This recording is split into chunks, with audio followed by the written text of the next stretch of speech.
আমি ওসব করি না। তুই ভালো মেয়ে। হ্যাঁ। তাহলে এত রাতে কি হাওয়া খেতে বের হয়েছিস? এমন টকবগে মাইয়া হাতছাড়া করমু কিভাবে তোরে? আমি পকেট থেকে মোবাইলটা বের করে কানে ধরে বললাম, হ্যাঁ আমি বাইরে আছি, বৃষ্টির কারণে আটকা পড়ে আছি। তুমি কেস ফাইলটা করে রাখো, আর যদি কিছু স্বীকার করতে না চায় তবে ফুটনটা বানিয়ে বসে রাখো, আমি আসছি। কথাগুলো একটু জোরে করে বললাম। এরপর ওদের দিকে গিয়ে বললাম, আপনারা কোথায় গেছিলেন এত রাতে? সাথে আবার একটা মেয়ে। তাদের মাঝে থেকে একটা লোক বলল, রাস্তায় একা ছিল, তাই আফাকে বাসায় এগিয়ে দিচ্ছি। ও, 4 জন মিলে? হ স্যার। আপনি ওনাদের চেনেন? আঁচলকে উদ্দেশ্য করে এই কথাটা বললাম। আঁচল কথা না বলেই ঘাড় নাড়িয়ে বলল, না। আচ্ছা ঠিক আছে, আপনারা অনেক সমাজসেবা করেছেন, আমি ওনাকে বাসায় পৌঁছে দেবো, আপনারা আসুন। লোকগুলো একজন আরেকজনের দিকে তাকাতাকি করে চলে গেল। একটু পরে বৃষ্টি থেমে গেল। আমিও ছাউনি থেকে বের হয়ে নিজের মতো হাঁটতে লাগলাম। আঁচল পেছন থেকে দৌড়ে এসে বলল, ধন্যবাদ স্যার, কেন? আমাকে বাঁচানোর জন্য। ও আচ্ছা, কিন্তু আপনি এত রাতে বাইরে কেন? আঁচল আর কিছু বলল না, চুপচাপ হাঁটতেই লাগলো। আঁচলকে চুপ থাকতে দেখে আমি চুপ করে হাঁটতে লাগলাম। 3 রাস্তার মোড়ে এসে আমি জিজ্ঞেস করলাম আঁচলকে, আপনি কোন রাস্তায় যাবেন? আমি ওইদিকে যাব। আচ্ছা। আপনার বাসা কত দূরে? এই তো 30 মিনিট লাগবে। আপনাকে খুবই ক্লান্ত দেখাচ্ছে। বন্ধুর বউকে রক্ত দিয়ে আসলাম তো। আকাশের অবস্থাও ভালো না, তাতে আপনি আবার দুর্বল। সামনেই আমার বাসা, চলুন একটু বিশ্রাম নিয়ে তারপর না হয় যাবেন। আমি না বলবো, কিন্তু আবার টিপটিপ বৃষ্টি শুরু করলো, তাই তার সাথে তার বাসায় যেতে চাইলাম। এদিকে মাথা ঘোরাচ্ছে। একটু দূরে যেতে রাস্তায় পড়ে থাকা একটার সাথে পা লেগে সামনে পড়ে গিয়ে আমি অজ্ঞান হয়ে যাই। সেদিনের মতো আমার আর কিছুই মনে নেই। পরের দিন যখন চোখ খুললাম, চোখের সামনে একটা ছোট্ট পরী আমার দিকে তাকিয়ে আছে। আমাকে চোখ খুলতে দেখে খিলখিল করে হাসতে শুরু করলো। জিজ্ঞেস করতে যাবো তার নাম কি, তার আগে দৌড়ে চলে গেল। মাথাটা ব্যথায় টনটন করছে, হাত দিয়ে মাথাটা চেপে ধরে বসে থাকলাম। হঠাৎই পাশে একটা মেলি কণ্ঠ, এখন কেমন লাগছে? মাথা তুলে তাকাই, কেমন জানি চেনা চেনা লাগছে, কিন্তু কোথায়? আপনি? গতকাল রাতে আপনি আমায়। ও আচ্ছা, ওই পিচ্চিটাকে? ওটা আমার ছোট বোন।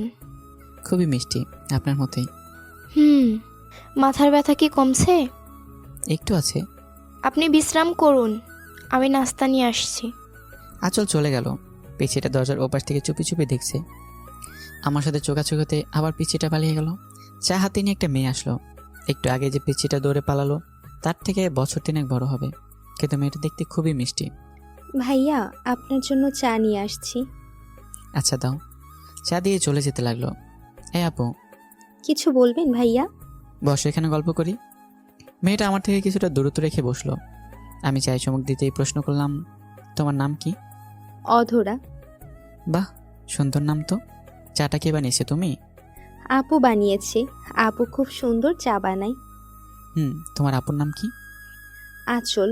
আপনি চা খান, আমি গিয়ে আপুকে সাহায্য করি। অধরা চলে গেল।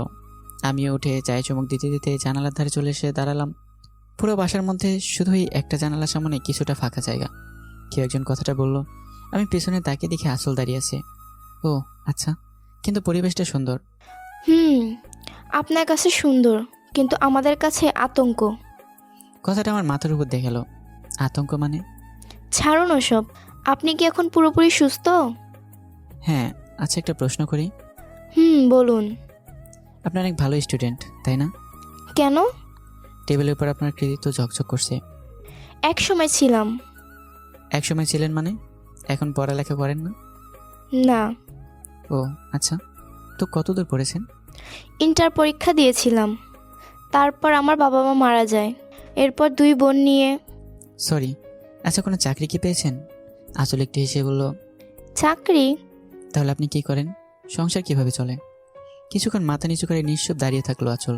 আপনি আমায় বলতে পারেন, যদি আপনার কোনো উপকারে আসি তাহলে নিজের মনে প্রশান্তি পাবো। আঁচলের চোখ টলমল করছে, এই বুঝে গাল বেয়ে 2 ফোঁটা হীরা ঝরে পড়ল। হঠাৎ দরজার দিকে লক্ষ্য করলো আঁচল। অধরা দরজার চৌকাঠ ধরে দাঁড়িয়েছে। তুমি এখানে কি করো? বড়দের কথা শুনতে হয় না, জানো না? যাও রান্নাঘরে যাও, গিয়ে দেখো ওগুলো ঠিক আছে কিনা। আঁচলের রাগ দেখে অধরা ভয় তাড়াতাড়ি প্রস্থান করলো। আমি খেয়াল করলাম আঁচলের কণ্ঠ ভেজা, চোখে পানি জমে আছে। আপনার যদি সমস্যা থাকে তবে আমি জোর করব না। আপনি কি জানতে চাইলেন? আমি কি করি, কিভাবে আমাদের সংসার চলে? কিন্তু আপনি যদি বলতে। আমার শরীর বিক্রির টাকা দিয়ে। কথাটা হয়তো ছোট একটা বাক্য মাত্র, কিন্তু আমার চারপাশে স্থির করে দিয়েছে নিমিষেই। আমি আর একবার আঁচলের পা থেকে মাথা পর্যন্ত নজর বুলিয়ে নিলাম।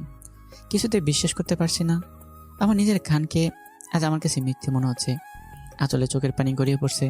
নিজেকে একজন দেহকর্মী হিসেবে পরিচয় দেয় যে কতটা কষ্ট, তা শুধু সেই জানে যে দেয়। আমি বাকরুদ্ধ হয়ে দাঁড়িয়েছি, আঁচলের দিকে তাকাচ্ছি আর দেয়ালের ছবিগুলোর দিকেও তাকাচ্ছি। ওই মেয়েটার এই মেয়েটার মধ্যে অনেক পার্থক্য। আঁচল চোখ মুছে বলল, রান্না প্রায় শেষ, প্লিজ না খেয়ে যাবেন না। আঁচল চোখ মুছতে মুছতে বের হয়ে গেল। আমিও ধম করে খাটে বসে ভাবতে লাগলাম, আমি যা শুনলাম তা কি সত্যি? এখন আমার মনে বিভিন্ন প্রশ্ন জাগতে শুরু করলো। আবার অধরার আগমন।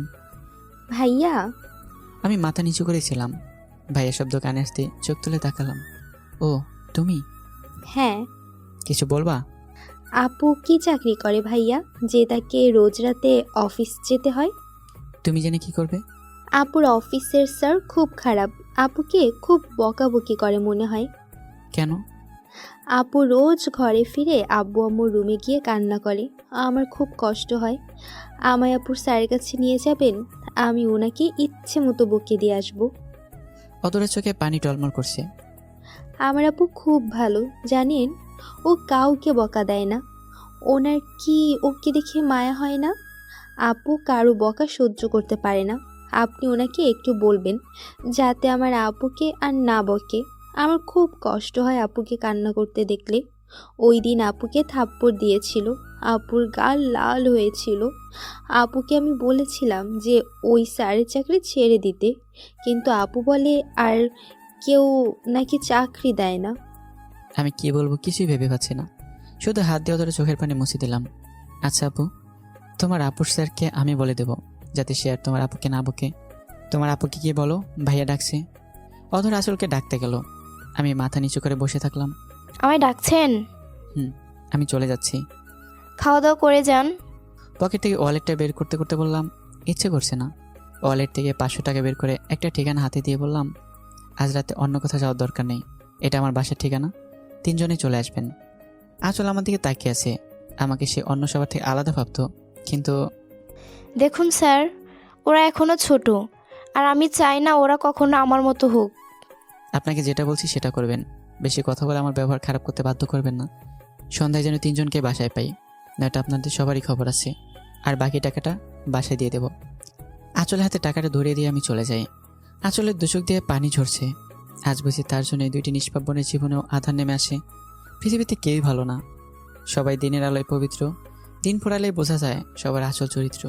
আমি দরজার কাছে গিয়ে পিছনে তাকে দেখলাম আঁচল মাথা নিচু করে আছে, মনে হচ্ছে একটা মূর্তি দাঁড়িয়ে আছে। আমি আবার বললাম, আসতে ভুল হয় না যেন। দরজা থেকে কিছুটা দূরে এসে পিচ্ছি মেয়েটা দাঁড়িয়ে আছে। তোমার আপুর সাথে আজ আমাদের বাসায় এসো, তোমাদের দাওয়াত রইল, কেমন? আমি কথাটা বলেই আরশির মাথায় হাত বলে চলে গেলাম। আঁচল ততক্ষণে বের হয়ে আসছে। আমার কথা শুনে মনে মনে ভাবছে, সবাই ভালো মানুষের মুখোশ পরা। আর যাই হোক, আমার কারণে আমার বোনের জীবনে আধার আসতে দেব না। কিন্তু আমি কি করব? দরকার বলে তার পায়ে ধরবো, তবু আমার বোনের জীবনে আধার আসতে দেব না। ওনার যত চাহিদা সব আমায় দিয়েই পূর্ণ করুক, তাতে আমার কোনো আপত্তি নেই। মনে মনেও এইসবই ভাবছিল। সারাটা দিন আঁচলে মন মরা হয়ে কেটে গেল। কি করবে সে? কিছুতেই ভেবে কোনো কুল পায় না। এখন সূর্যটাও ডুবে গেল, যাবে কি যাবে না সেই চিন্তা এখন আবার নতুন করে জায়গা করে নিল। আবার মনে মনে ভাবলো, সে তো পুলিশ, যদি না যায় আর যদি আঁচলকে বেআইনি কাজের জন্য ধরে নিয়ে যায় তবে সমাজ কি বলবে সেই চিন্তাও করে না। কিন্তু তার বোনটা কি করবে, কোথায় যাবে, কি খাবে? অবশেষে সকল চিন্তা মাথা থেকে ঝেড়ে ফেলে 2 বোনকে সাথে নিয়েই রওনা দিল আমার বাসার উদ্দেশ্যে। 2বার কলিং বেল বাজানোর পর আমি গিয়ে দরজা খুলে দিলাম। ও আপনারা আসুন, কেমন আছো অধরা? আরশি। অধরা বলল, ভালো, আপনি? আমি ভালোই আছি, আসো ভিতরে আসো। ভিতরে এসে অধরা আর আরশি সোফায় বসে পড়লো। আঁচল পাশে দাঁড়িয়ে আছে। কি হলো, আপনি দাঁড়িয়েছেন কেন? বসুন। টিভিটা অন করে অধরা আর আরশিকে দেখতে বললাম। আপনি আমার সাথে আসুন, আঁচলকে বললাম। আঁচল মনে মনে প্রস্তুতি নিতে লাগলো, কারণ সে জানে তার সাথে এখন কি হতে যাচ্ছে। আমি আঁচল কিনে রান্না করে আসলাম। আঁচল অবাক হয়ে আমার দিকে তাকিয়ে আছে, মনে মনে ভাবছে এখানে কেন তাকে নিয়ে আসলাম। ফ্রিজে থেকে মুরগির মাংসগুলো বের করুন।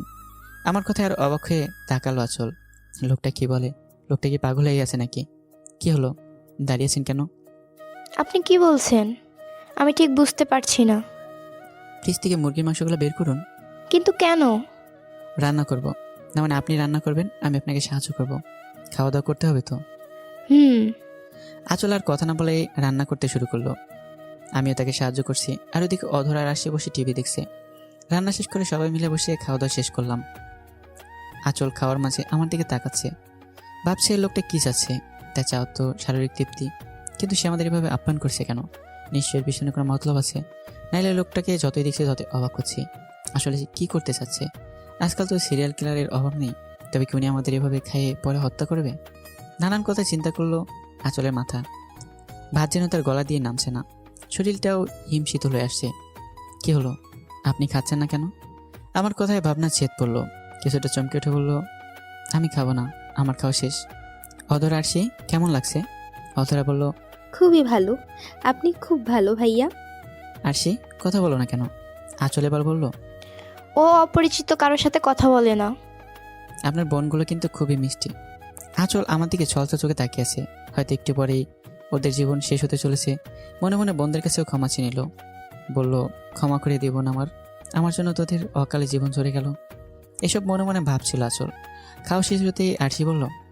আরশির কথার সাথে তাল মিলে অধরা বলল, ওদের যখন ঘুম পেয়েছে তাহলে এই রুমটাতে শুয়ে দিন। আঁচল, অধরা আর আশিকে নিয়ে রুমে চলে গেল। আমি টিভি দেখছি। টম অ্যান্ড জেরি কার্টুন আমার খুবই প্রিয়। প্রতিটি এপিসোড আমার মুখস্থ, তবু আমি দেখি।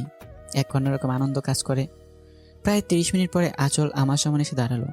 আমি লক্ষ্য করলাম আঁচলের চোখ লাল হয়ে আছে। আপনার চোখগুলো তো লাল হলো কিভাবে? আরশির আঙুল লেগে। ও, ছাদে যাবেন? আঁচল কিছু না বলে শুধু মাথা নাড়ালো। দুজনেই ছাদে চুপচাপ দাঁড়িয়ে আছি। আমি একটু সামনে আর আঁচল একটু পেছনে। আকাশের দিকে মুখ করে তাকিয়ে আছি। হঠাৎই খেয়াল করলাম আঁচল এসে আমার পা চাপড়ে ধরে কান্না করছে। কি করছেন আপনি এসব? আপনার যত চাহিদা মেটানোর ইচ্ছা আমাকে দিয়ে মেটান। আপনি যেভাবে বলবেন আমি সেভাবে আপনাকে প্রশান্ত দেওয়ার চেষ্টা করব। কিন্তু প্লিজ আমার বোনদের কোনো ক্ষতি করবেন না, প্লিজ। আপনি উঠুন, উঠুন বলছি। আপনি প্লিজ তাদের কোনো ক্ষতি করবেন না। আচ্ছা, করবো না, এবার পা ছাড়ুন। আঁচল পা ছেড়ে উঠে দাঁড়ালো। আমি পকেটে টিস্যু বের করে এগিয়ে দিলাম আঁচলের দিকে। কান্না করলে মন ফ্রেশ থাকে, তাই বলে এত কান্না করা ঠিক না। আঁচল কিছু বললো না, টিস্যু দিয়ে চোখ মুছলো। আচ্ছা, একটা কথা বলি, আমার খুবই জানতে ইচ্ছে করছে। জি বলুন। আপনি ভেবেছিলেন আমি আপনার বোনদের সাথে শারীরিক সম্পর্ক করব? তাহলে ওদিনে আসছেন কেন? আপনি পুলিশ, যদি আমাদের কোনো ক্ষতি করবেন না। আমি পুলিশ আপনাকে কে বললো? আপনি তো গতকাল রাতেই বলেছিলেন। আঁচলের কথা শুনে আমি একটু শব্দ করে হেসে দিলাম। আমাকে হাসতে দেখে আঁচল অবাক হয়ে তাকিয়ে আছে। আপনি হাসছেন কেন? আমি এসব পুলিশ টুলিশ কিছুই না। ওই দিন আপনাকে বাঁচানোর জন্য উপস্থিত বুদ্ধির প্রয়োগ করেছি। আচ্ছা, ভালো কথা, আপনি যদি দেহকর্মী হয়ে থাকেন তাহলে কেন গতকাল তাদের থেকে পালিয়ে যেতে চাইছিলেন? তারা তো আপনাকে মোটা অঙ্কের টাকাও দিত। আঁচল মাথা নিচু করে বলল, আমি মাত্র 7 দিন হয় এসব নোংরা কাজের জড়িয়েছি, তাই আমার সহ্য করার ক্ষমতা এখনো হয়নি। 4টা হিংস্র খাদ্যের হাতে নিজের শরীরটা সঁপে দিব।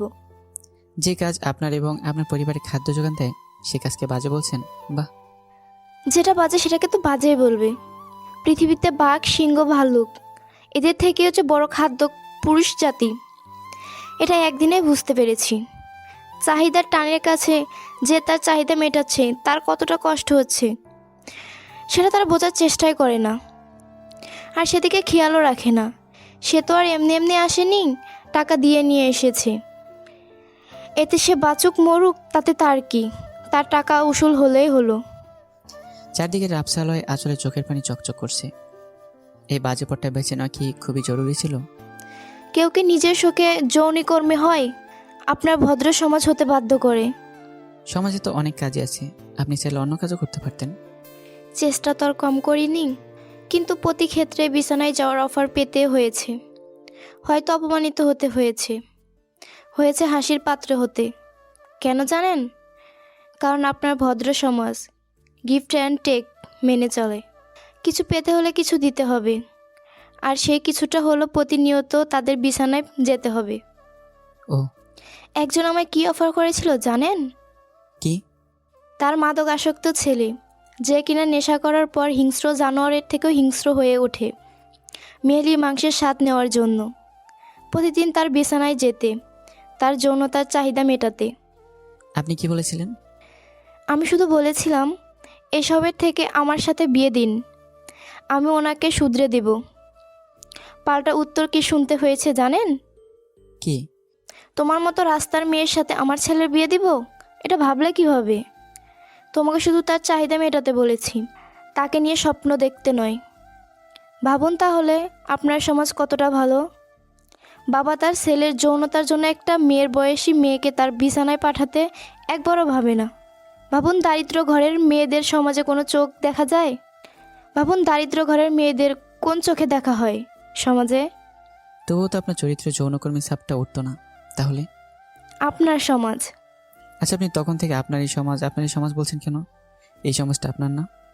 না, আমি সেই অন্ধকার নোংরা বাজে সমাজের, যে সমাজের নাম শুনলেও আপনারা থুতু ফেলেন, আবার রাতের আধারে চোরের মতো সেই সমাজে হারিয়ে যান। চলুন ওখানটায় বসি।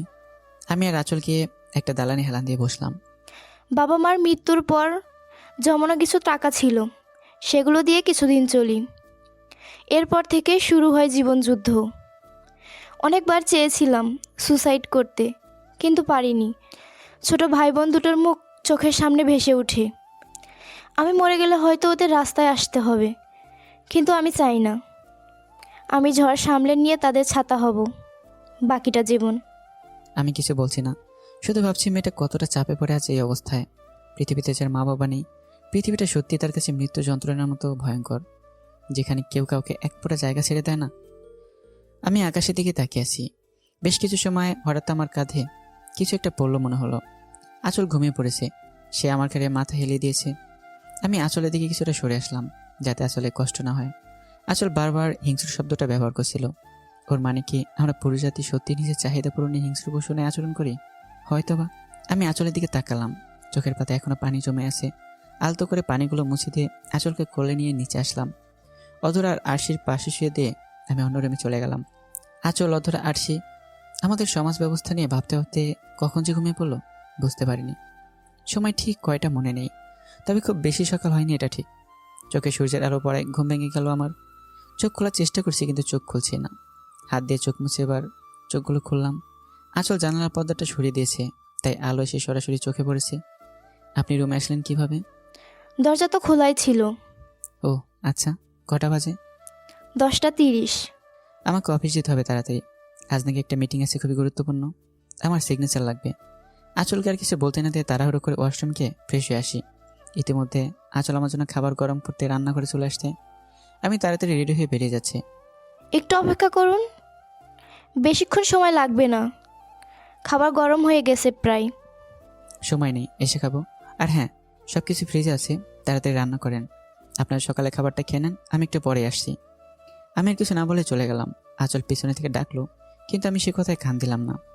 অফিসে গিয়ে অফিসের কাজ শেষ করলাম।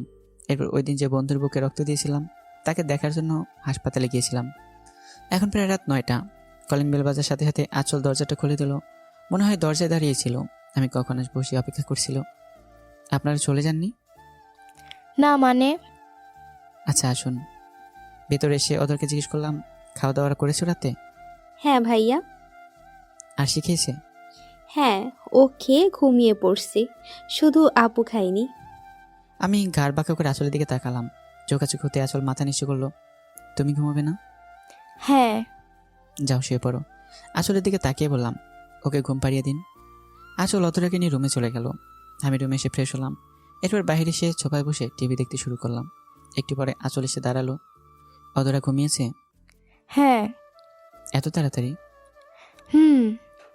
আপনি পারবেন এত তাড়াতাড়ি ঘুমোতে? ঘাড় নাড়িয়ে না বলল আঁচল। ছোটবেলাটা আসলে অনেক সুন্দর, চিন্তা নেই। তাই জন্য বিছানায় গাইলে দিতে রাজ্যের ঘুম এসে চোখে বাসা বাঁধে। হুম। চলুন খাওয়া দাওয়া করি। আঁচলকে নিয়ে খেতে আসলাম। চুপচাপ খাওয়া শেষ করে আমি নিজের প্লেটটা পরিষ্কার করে ছাদে চলে আসলাম। আঁচলের খাওয়া তখনও বাকি। আমি চাঁদের দিকে তাকিয়ে ভাবছি, যদি চাঁদে যেতে পারতাম তাহলে আর কোনোদিন পৃথিবীতে আসতাম না। এসব বড় বড় দাঁড়ান ভালো লাগে না, কেমন যেন মানুষের মনগুলো ইট পাথরের মতো কঠিন হয়ে গেছে। পেছন থেকে হুট করে কথা শোনা গেল, আমরা চলে জানি তার জন্য রাগ করেছেন তাই না? আঁচলের কথা আমি পেছনে করলাম, মুচকিসে বললাম, আমি চাইতাম যাতে আপনারা না যান। কেন? আচ্ছা সেটা আমি পরে বলছি, আগে আপনি বলুন আপনি কেন যাননি? আপনার কাছে যে জন্য টাকা নিয়েছি সে কাজটাই তো শেষ করিনি, তাই। কারণ আমি বাজে হতে পারি, চিটার না। ও আচ্ছা, আপনি চাইলে চলে যেতে পারতেন। আমি বলবো আপনি কেন চাইতেন যেন আমরা না যাই?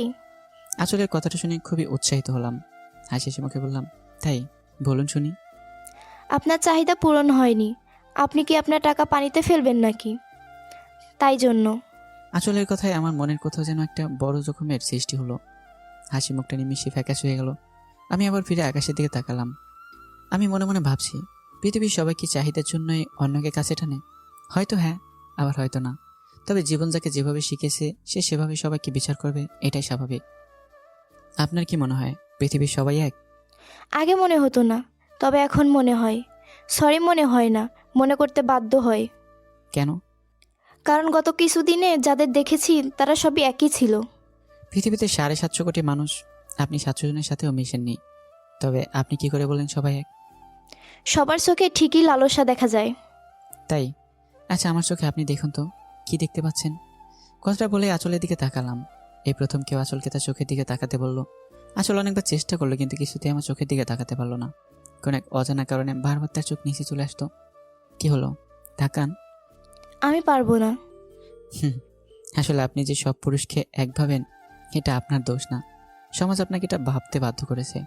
কিন্তু সব পুরুষ এক, এটা আপনার ভাবা উচিত না। কারণ আপনার বাবা একজন পুরুষ, তবে কি সেও? না, আমার বাবা খুবই ভালো ছিলেন। তেমনি প্রতিটি পুরুষ কারো না কারো বাবা, আর সে কিন্তু তার কাছে পৃথিবীর শ্রেষ্ঠ মানুষ। তবে সমস্যা হচ্ছে, নিজের সন্তানকে যেভাবে দেখেন তারা অন্যের সন্তানকে সেভাবে বিচার করেন না। আমি আঁচলে থেকে কিছুটা দূর ছিলাম। আঁচলে খুব কাছে এসে বললাম, পুরুষত্ব কি জানেন? যারা রাতের আধারে অন্ধগলি থেকে লগ্নতে মেতে উঠে নিজেদের, তাদের মাঝে কোনো পুরুষত্ব নেই। তার নাম মাত্র পুরুষ, কিন্তু প্রকৃতপক্ষে সে কাপুরুষ। আর আমি এখানে আপনাকে কোনো শারীরিক সম্পর্ক করার জন্য নিয়ে আসিনি, আর আপনার বন্ধুত্ব অবশ্যই না, যার জন্য আপনি শুধু শুধু পায়ে ধরছেন। তাহলে আপনি আমাদের এখানে কেন এসেছিলেন? আপনাকে প্রশান্তি দিতে। মিথ্যার আশ্রয় নিয়ে? হ্যাঁ, কারণ আপনার সাথে যতটুকু সময় কাটিয়েছি তাতে মনে হয়েছিল সত্যি বলে আপনি আসতেন না। একটা প্রবাদ আছে, মিথ্যে বলে সামরিক প্রশান্তি দেওয়ার থেকে সত্যি বলে কাঁদানো অনেক ভালো। এটা আপনি জানেন কি? হ্যাঁ, তবে মানি না। কেন? কারণ যে উক্তিটা দিয়েছে সে কখনো কোনোদিন বাস্তবে জীবনের মুখোমুখি হয়নি। মানে? বাস্তব জীবনে সুখ শান্তি এসব ক্ষণস্থায়ী, এ আছে এ নেই। যদি আমার একটা মিথ্যার জন্য কাউকে ক্ষণিকের জন্য সুখ মিলে, তবে সেটা আমার বড় পাওয়া। কারণ জীবন তাকে সবসময় কাঁদাবে। আমার একটা মিথ্যার জন্য যদি সে একটু সময় কান্না ভুলে আসে, তবে সেটা আমার জন্য কতটা আনন্দের সেটা পরিমাপ করা যাবে না। তাও কাউকে সত্যি বলে কাঁদানোর থেকে মিথ্যে বলে সাময়িক প্রশান্তি দাও, তবে সেটাই করা উচিত। কারণ দুঃখ তো সারা জীবন পিছনে লেগেই থাকবে। আচ্ছা, আপনি কোথায় জব করেন? মানে? আজ যে আপনি অফিসে গেলেন, সেটা কি অফিস? সেটা কাল বলবো। আচ্ছা, কেউ যদি আপনাকে স্বাভাবিক জীবনযাপনের সুযোগ করে দেয়, তবে আপনি কি করবেন? জানেন না? তবে এটা কখনো হবার নয়। কেউ নয়, আপনাকে স্বাভাবিকভাবেই বাঁচতে হবে। কারণ আপনার ছোট 2 বোন আছে, আপনার প্রভাব আপনার বোনের উপর পড়বেই। ওরা বড় হচ্ছে, তখন যখন আপনাকে জিজ্ঞেস করবে যে আপনি কি করেন, তখন আপনি কি বলবেন? আসল কখনো এই কথাটা ভাবেনি যে ভবিষ্যতে কি হবে। আসলেই তো আজ নয় কাল জিজ্ঞেস করবে, তখন তাদের কি জবাব দেবে এটাই ভাবলো। তখন যদি তারা আসলে আসল পরিচয় পেয়ে তাকে ছেড়ে চলে যায়। এসব ভেবে আচলে চোখে পানি চলে আসলো। কান্না করলে সব সমস্যার সমাধান হয় না। নিয়তি প্রকৃত প্রদন্ত সমস্যা হচ্ছে নিজের বুদ্ধি দিয়ে সমাধান করতে হয়। আপনার কিছুই করার নেই। আমি গতকালে তো অনেক ভেবে একটা সিদ্ধান্ত নিয়েছি। কি সিদ্ধান্ত? আমি আপনাকে আবার নতুন করে বাঁচার পথ দেখাবো, নতুন করে সবকিছু শুরু করার সুযোগ করে দেব। কিভাবে? আমি আপনাকে বিয়ে করব। আমার এই কথাটা শুনে খুবই হাসি পেল আঁচলের। দয়া দেখাচ্ছেন? দয়া না, আমি শুধু আপনাকে একটা সুযোগ দিতে যাচ্ছি। ওই একই হলো। কিভাবে? আপনি কেন একটা যৌনকর্মীকে বিয়ে করবেন, যার কাছে আপনাকে দেওয়ার মতো কিছুই নেই? যৌনকর্মী কি মানুষ না? মানুষ, তবে সেটা শুধু দেখতে, কিন্তু সমাজের মানুষ হিসেবে গণ্য হয় না। আপনি দয়া করে আপনার মজা করা বাদ দিন। আমায় দেখে বা আমার কথা শুনে কি আপনার মনে হচ্ছে আমি আপনার সাথে মজা করছি? আঁচল কিছু বলছে না, সে ভেবেই পাচ্ছে না তার এখন কি বলা উচিত, তাই সে চলে যেতে লাগলো। একজন যৌনকর্মীকে কিভাবে আপনি বিয়ের প্রস্তাব দেন, যেখানে সবাই যাকে চাহিদা মেটানোর মেশিন মনে করে, আর যার স্থান সমাজের সব থেকে নিম্ন স্থানে? থেমে গিয়ে আঁচল কথাটা বলল, আপনার মাঝে হয়তো আমি এমন কিছু খুঁজে পেয়েছি যেটা অন্য কারো মাঝে পাইনি। আঁচল এবার হাসলো। যাকে টাকা দিলে তার সব কিছু পাওয়া যায়, তার মাঝে আপনি আবার কি খুঁজে পেলেন? আরে না, কিছু জিনিস যেটা টাকা দিয়ে পাওয়া যায় না, আর আপনাকে আমার সত্যি ভালো লেগেছে। ভালো লাগতেই পারে, কারণ সবাই তার লালসার কাছে হাত বাঁধা। আপনিও নিশ্চয় তার ব্যতিক্রম নন। কিন্তু সেই জন্যে কেউ কি একজন যৌনকর্মীকে বিয়ের প্রস্তাব দেয়? এই তো আমি দিয়েছি। কিন্তু কেন? কারণ একটাই, আমি জেনে শুনে পতিতালয়ের বেশি ব্যবহৃত পতিতাকে বিয়ে করতে রাজি আছি, কিন্তু না জেনে কোনো বোরখালিকে নয়। আপনার কথার মানেটা ঠিক বুঝতে পারলাম না। আমি একজনকে জীবনসঙ্গী করে নেব, অবশ্যই তার সম্পর্কে আমার জানা থাকতে হবে। সে যদি পতিতাও হয় সেটাও, কিন্তু না জেনে কোনো হুজুরিনীকে আমি বিয়ে করব না। কারণ ভবিষ্যতে যদি কেউ আমায় বলে তোমার বউ এমন ছিল, তার সেটা যদি আমার আগে না জানি, তবে আমার খুব খারাপ লাগবে। এমনও হতে পারে সেই কারণে সংসারে ফাটল ধরলো, কিন্তু সেই বিষয়টা যদি আগে থেকে আমার জানা থাকে, তবে আমি বলতে পারবো আমি সব জেনেই বিয়ে করেছি। সুতরাং আমার কাছে এসব কথা বলতে আসবেন না। তাই জন্য আমি কথাটা বলেছি। কিন্তু সমাজ কি বলবে? সমাজ যেটা বলার সেটা বলবে, তাতে আমার কি? আমি কি সবাইকে বলে বেড়াবো যে আমার বউ পতিতা ছিল? আঁচল কিছু বলছে না, আবার পিছন ফিরে হাঁটা শুরু করলো। পিছন থেকে বললাম, শুধু আপনার জন্য বলিনি, আপনার বোনদের কথা ভেবে আমি সিদ্ধান্ত নিয়েছি। তাই আপনি সিদ্ধান্ত নেওয়ার আগে অবশ্যই তাদের কথা ভাববেন আশা করি। আসল কথাটা শুনলো, কিন্তু না দাঁড়িয়ে চলে গেল। আমি ছাদে আর থাকলাম না, আমি নিচে চলে গেলাম। রুমে শুয়ে শুয়ে ফোনে গেমস অফ থ্রোনস দেখছি। সিরিজটা সত্যি খুব ভালো, যদিও বাটে ছোটদের জন্য নয়, আবার অনেকে বুঝতে পারবে না। তবুও যারা বুঝবে তারা এই সিরিজটা প্রেমে পড়ে যাবে। একটু পরে ঘুম এসে দু চোখের পাতায় ভারী করে দিল। ফোনটা বুকের উপর রেখে চোখ বুঝলাম। হঠাৎ আমি খেয়াল করলাম কি আমার বুকের উপর থেকে ফোনটা সরিয়ে নিল, গায়ে কাঁথা জড়িয়ে দিল। আমার চোখে ঘুমের আবেশ এতটাই ছিল যে আমি চোখ খুলতে পারছি না। এরপর যখন আমার কপালে কোমল দুটি ঠোঁটের স্পর্শ পড়লো, তখন আমার চোখ থেকে নিমিষে ঘুম রাজ্যে চলে গেল। এই স্পর্শটা যেন আমার কাছে একেবারে অজানা, একদম অপরিচিত। পুরো শরীর যেন শিহরিত হয়ে যাচ্ছে। আমি চোখ খুললাম, পেছন থেকে দেখলাম কে চলে যাচ্ছে। কে? আঁচল পিছনে ফিরে তাকালো। ও আপনি? আঁচল নিচু স্বরে বলল, এত রাতে আমার রুমে কেন? কোনো জরুরি কিছু? না। আমি জিজ্ঞেস করতে চাইলাম আপনি কি আমার কপালে, কিন্তু লজ্জার একটা টানে বলতে পারলাম না। আপনি কি কিছু বলতে চাচ্ছেন? না মানে আপনি কি? হ্যাঁ, আমি আপনার কপালে চুমু দিয়েছি। কেন? আমি পতিতা হওয়ার পরেও যে মানুষটা আমাকে বিয়ে করতে চায়, তার কপালে চুমু দেওয়ার যোগ্যতা হয়তো বা আমার নেই। তবুও কেন জানি নিজেকে সামলে রাখতে পারিনি। সরি। আমি আপনার এই স্পর্শটার সাথে একেবারে অপরিচিত। কেমন যেন একটা অন্যরকম অনুভূতি জন্ম নিয়েছে মনের মাঝে। এরপর আঁচল আর কিছু বলল না। এতক্ষণে আমি উঠে বসে পড়েছি। চুপচাপ এসে আঁচলও আমার পাশে বসলো। আপনি কি সত্যি আমাকে বিয়ে করতে চান? হুম। আমি জানি না আমার কপালে কী আছে, তবে আপনি যদি আমার বোনদের দায়িত্ব নেন, তবে আমি আপনাকে বিয়ে করতে পারি। অবশ্যই না করে দিতাম, কেন? কারণ আপনি নিঃসন্দেহে একজন ভালো মানুষ। আমি কখনোই চাই না আমার জন্য কোনো ভালো মানুষের জীবন নষ্ট হোক। তাহলে আপনি আপনার বোনের জন্য বিয়েটা করছেন? অনেকটা তাই। ও আচ্ছা, তো আপনি চাইলে আমি কালই আপনাকে বিয়ে করব। আপনার কোনো আত্মীয়কে দাওয়াত করতে হবে? পৃথিবীতে আমার কোনো আত্মীয় নেই, আপনার যা ইচ্ছে করুন। হুম। আপনি বলবেন না তো কি? আমার বোনদের দায়িত্ব নেবেন কি না? আপনি এখন গিয়ে ঘুমিয়ে পড়ুন। আসলে সে শুয়ে ভাবছে, লোকটা যেমনই হোক না কেন, যদি আমার বোনদের যথাযথ দায়িত্ব পালন করে, তবে তার জন্য আমি নিজের জীবন দিতে একবারের জন্য ভাববো না। অন্য মেয়েরা বিয়ের কথা পাকা হলে ভাবতে থাকে বিয়ের পর কী কী করবে, কিন্তু আসল ভয় পাচ্ছে। সত্যি কি তাকে কেউ বিয়ে করছে আগামীকাল? এদিকে আমি আমার সব বন্ধুকে ফোন দিয়ে বললাম সব কিছু ম্যানেজ করে ফেলতে। আগামীকাল আমাদের বিয়ে। আজ আঁচল আর আমার বিয়ে। আঁচল শুধু একটা কথাই ভাবছে, এটা কি সত্যি নাকি তার স্বপ্ন। তার কিছুতে বিশ্বাস হচ্ছে না যে আজ তার বিয়ে। সারাদিন কীভাবে যেন কেটে গেল। এখন রাত প্রায় 10টা। আঁচল ঘরে ঘোমটা দিয়ে বসে আছে। তখনও তার মনে একটা কথাই ঘুরপাক খাচ্ছে, সত্যি কি তার বিয়ে হয়ে গেল? হঠাৎ তার মনে পড়লো অধরা আর আশির কথা। রুম থেকে মাথা বের করে উকি দিয়ে দেখে আমি আশি আর অধরাকে নিয়ে আমার সকল বন্ধুদেরকে বিদায় জানাচ্ছি। আঁচল আবার এসে বসে পড়ল। একটু পরে আমি অধরার আশিকে নিয়ে নিজের রুমে গেলাম। আশি আর অধরা কি এখানে ঘুমাবে নাকি অন্য রুমে? আমার কথা শুনে আঁচল আমার দিকে তাকালো। আঁচলের এখন কি বলা উচিত সে সত্যিই জানে না। আঁচলকে চুপ থাকতে দেখে আমি বললাম, তোমরা কি এখানে ঘুমাবে? আশি বলল, আমি আপুর সাথে ঘুমাবো। আঁচল কিছুই বলছে না। আশি আর অধরাকে কাছে রেখে নেওয়ার সাহসও পাচ্ছে না। হঠাৎ বললাম, একপাশে সরে বসুন, ওরা ঘুমোবে। আঁচল একপাশে সরে বসলো। অধরার আশি শুয়ে পড়েছে।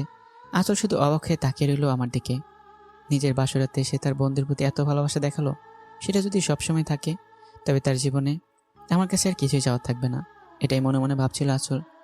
আপনাদের ঘুম পাড়িয়ে দিন, আমি ড্রয়িং রুমে আছি। আমি ড্রয়িং রুমে এসে টিভি অন করলাম। একটু পরে রুম থেকে মাথা বের করে আঁচল ডাকলো। আসুন, ওরা ঘুমিয়ে গেছে। আমি টিভি বন্ধ করে চলে আসলাম। আঁচল আমার পাশে দাঁড়িয়েছে, আর আমি আর সে আর অধরার দিকে তাকিয়েছি। এই বিছানায় তো 4 জনের জায়গা হবে না। হুম। এখন কি করব? আঁচল কোনো কথা বলল না। ছাদে যাবেন? এখানে কথা বললে ওরা জেগে যাবে। আঁচলকে অবাক করে দিয়ে আমি আঁচলকে কোলে তুলে নিলাম। আসলে এটার জন্য একেবারে প্রস্তুত ছিল না। ছাদে এসে নামিয়ে দিলাম। আমি আজই প্রথম আঁচলকে লজ্জা পেতে দেখলাম, নয়তো এতদিন শুধু লজ্জা লুকিয়ে নিজেকে বেহায়া প্রমাণ করতে ব্যস্ত ছিল। লজ্জায় আঁচলের গালে হালকা লাল বরণ পড়ে গেছে, যেটা আমাকে নিমিষে মুগ্ধ করে দিচ্ছে। আপনি লজ্জা পেলে আপনাকে ভালো দেখায়, সেটা আপনি জানেন কি? উফ, কেন? আপনি কি সবসময় লুকিয়ে রাখতে চেষ্টা করেন? জানি না। আপনি যে একজন যৌনকর্মীকে বিয়ে করলেন, সবাই জানতে পারলে আপনার লজ্জা করবে না? না তো। কেন? লজ্জা হচ্ছে নারী ভূষণ, সেটা যদি আমি পাই তবে নারী আর আমার মধ্যে পার্থক্য থাকলো কি? এর মানে আপনি লজ্জা পান না? না, কারণ আমি সেই কাজটা করি যেটা আমার ভালো লাগে। বুঝলাম না ঠিক আপনার কথাটা। আমি কোনো কাজ করার আগে বা পরে আমি নিজেকে জিজ্ঞেস করি, নিজের কাজ নিয়ে নিজের সমালোচনায় মেতে উঠি। যদি এতে আমার মন থেকে কোনো অনুতাপ বা অনুশোচনা না আসে তবে সেই কাজটা নিঃসন্দেহে করি। আর এমন কখনো করিনি যে আমার নিজের কাজে বা আমার হৃদয় কেঁপে ওঠে। আর লজ্জা তো সেই পুরুষই পায় যে জানে যে সে কাজটা করেছে সেটা সঠিক নয়। আমি তো সঠিক কাজটাই করেছি, তবে লজ্জা পেতে হবে কেন? একটা কথা জিজ্ঞেস করি। বলুন। বিয়েতে তো অনেকেই আসলো, সবাই আপনার বন্ধু? হুম। আপনার বাবা মা? ওনারাও ছিল তো। কই, দেখলাম না তো। আমি আকাশের দিকে আঙ্গুল তুলে তাকিয়ে দিলাম। ওই যে ওখানে। মানে? মানুষ যখন সবার কাছে প্রিয় হয়ে যায় তখন আল্লাহ তাকে নিজের কাছে প্রিয় করে নিজের কাছে ডেকে নেন, যেমন আব্বু আম্মুকে নিয়ে নিয়েছে। আঁচল আর কিছু বলতে পারলো না। আঁচল শেষ তার বাবাকে কান্না করতে দেখেছিল যখন সে ক্লাস 9-এ। এরপর আজ আমাকে কান্না করতে দেখছি সে। আঁচল কাঁপা কাঁপা হাতে আমার চোখ মুছে দিতেই যে আমার গালে স্পর্শ করলো, আবার আমার শরীরটা কাঁটা দিয়ে উঠলো। কাঁদবেন না, জানেন না ছেলেদের কাঁদতে নেই। আঁচলের কথা শুনে আমি আঁচলের হাত ধরে নামিয়ে দিলাম। কেন? ছেলেদের কাঁদতে নেই কেন? ছেলেদের কান্না মানায় না। কেন? ছেলেদের কি মন নেই? ছেলেদের কি আবেগ অনুভূতি নেই? মেয়েদের থেকে ছেলেদের আবেগ অনুভূতিটা একটু বেশি, কিন্তু তারা কখনো প্রকাশ করতে পারে না। পারিপার্শ্বিক অবস্থার কারণে তারা প্রকাশ করতে পারে না। সমাজে যখন একটা নারী কান্না করে তখন তাকে নিয়ে কোনো মজা করা হয় না, কিন্তু একজন পুরুষ কান্না করলে তাকে নিয়ে মজা করা হয়, তামাশা করা হয়। দেখো ছেলেটা মেয়েদের মতো কান্না করছে, কেন ছেলেদের কষ্ট হয় না? যেখানে নারী কান্না করলে সহানুভূতি দেখানো হয়, সেখানে পুরুষ কান্না করলে তামাশা। কিন্তু নারীরা অল্পতে কান্না করে, পুরুষ তখনই কান্না করে যখন তার পিঠ দেয়ালে ঠেকে যায়, তবুও সে কোনো সহানুভূতি পায় না। জানেন, বর্তমানে দেশে প্রতিদিন করে 28 জন সুইসাইড করছে, যার মধ্যে 75% পুরুষ। এর কারণ শুধু একটাই, নারীরা কান্না করে নিজের মনটাকে হালকা করতে পারে, কিন্তু পুরুষ সেটা পারে না। কান্না লুকিয়ে হাসতে থাকা যে কতটা কষ্ট সেটা খুব কম সংখ্যক নারীই জানে, কিন্তু প্রতিটা পুরুষ প্রতিনিয়ত এই কাজটাই করে। যখন সে নিজের মাঝে নিজেই দমড়ে মুছড়ে যায় তখন সে বাধ্য হয়ে নিজের জীবন থেকেই নিজেই নিজেকে মুক্তি দেয়। প্রতিটি মানুষ জীবনের কোনো না কোনো এক সময় একবার হলেও নিজেকে শেষ করার সিদ্ধান্ত নেয়। সেখান থেকে অনেকেই ফিরে আসতে পারে, আবার অনেকে মৃত্যুকে কাছেও টেনে নেয়। কিন্তু সুসাইড তো কখনো কোনো সমাধান হতে পারে না, তাই না? চোখের পানি এখনো শুকায়নি, তবু আসলের কথা এসে দিলাম। আপনি এই কথা বলছেন, আপনি নিজে সুইসাইড করে সিদ্ধান্ত নিয়েছিলেন। আঁচল আর কিছু বলল না। আল্লাহর দেওয়া শ্রেষ্ঠ নিয়ামত হচ্ছে জীবন, সেটা মানুষ কিভাবে নিজের হাতে শেষ করে দেয়। আজ খারাপ হচ্ছে, কিন্তু আগামীকাল সূর্য তো উঠতেও পারে। সারাদিন বৃষ্টি ঝড় হওয়ার কারণে যখন সবাই ভাবে আগামীকাল সূর্যের দেখা পাওয়া যায়, সেখানে বিকেলেই আবার শরীর পোড়ানো রোদে দেখা মেলে। আজ হয়তো আল্লাহ কষ্ট দিয়ে পরীক্ষা নিচ্ছে, কিন্তু তাই জন্য এটা নয় যে সারা জীবন এরকম থাকবে। আমাদের বাবা মা যারা আমাদের পৃথিবীতে নিয়ে এসেছেন তারা আমাদের ভালোবেসে কত কিছুই করেন, তবে যিনি আমাদের সৃষ্টি করেছেন তিনি আমাদের কতটা ভালোবাসতে পারেন একবার কল্পনা করা দরকার। তাই আপনাকে শুধু একটা কথাই বলবো, পরবর্তী জীবনে যতই কষ্ট আসুক না কেন কখনো সুইসাইড করার সিদ্ধান্ত নেবেন না। আপনি সব কিছু এত সহজভাবে কিভাবে নেন? কারণ জীবন আমার সহজভাবে সব কিছু নিলে জীবন সহজ হয়ে যাবে, আর কঠিন করে নিলে জীবন কঠিন হয়ে যাবে। তাই কি দরকার জীবন কঠিন করার? ঘুমাবেন না? আপনি কি ঘুমিয়ে পড়ুন, ওখানে তো 4 জনের জায়গা হবে না, আমি না হয় অন্য রুমে গিয়ে শুয়ে পড়বো। আচ্ছা। আঁচল চলে গেল।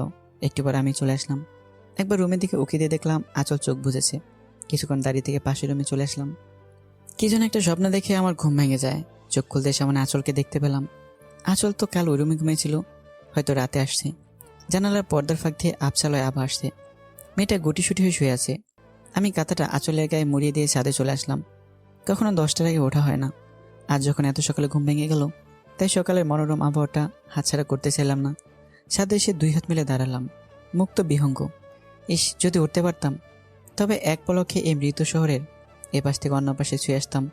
অনেকদিন বুক ডাউন দেওয়া হয় না, আজ দেখি কয়টা দিতে পারি। কিন্তু না, 3 বার দেওয়ার পর ওখানেই শুয়ে পড়লাম।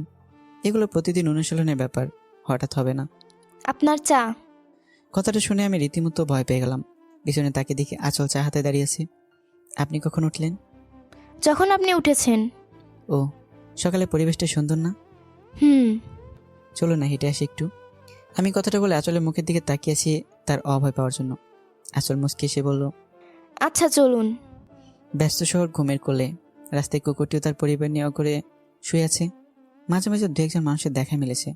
তারা হয়তো তাদের মতো হঠাৎ ভোরের সাথী, নয়তো বহুমুখী রোগ গ্রহণকারী। শেষ কলেজ জীবন এভাবে ভোরের রাস্তা দিয়ে হেঁটেছি। আমি কথাটা বলে আঁচলের দিকে তাকালাম। এরপর আর কখনো হাঁটেননি? না, কলেজ জীবন একটা মেয়ের পিছন পিছন আসতাম, তাই ভোরে উঠে তার পিছু নিতাম। তখন সে প্রাইভেটে যেত। কথাটা শুনে আঁচলে কেমন যেন একটু খারাপ লাগছে। আমি কেন অন্য মেয়ের পিছনে পিছনে যাব? আসলে মেয়ে জাতি, দুঃখিত, মেয়ে জাতি না, ভালোবাসা জিনিসটাই এমন। যার প্রতি বিন্দুমাত্র ভালোবাসা আছে, তাকে অন্য কারোর সাথে সহ্য করা অসম্ভব। সেটা হোক অতীত, বর্তমান বা ভবিষ্যৎ। অনিশ্চিত শর্তেও আঁচল জিজ্ঞেস করলো, মেয়েটার সাথে প্রেমও হয়ে যায়।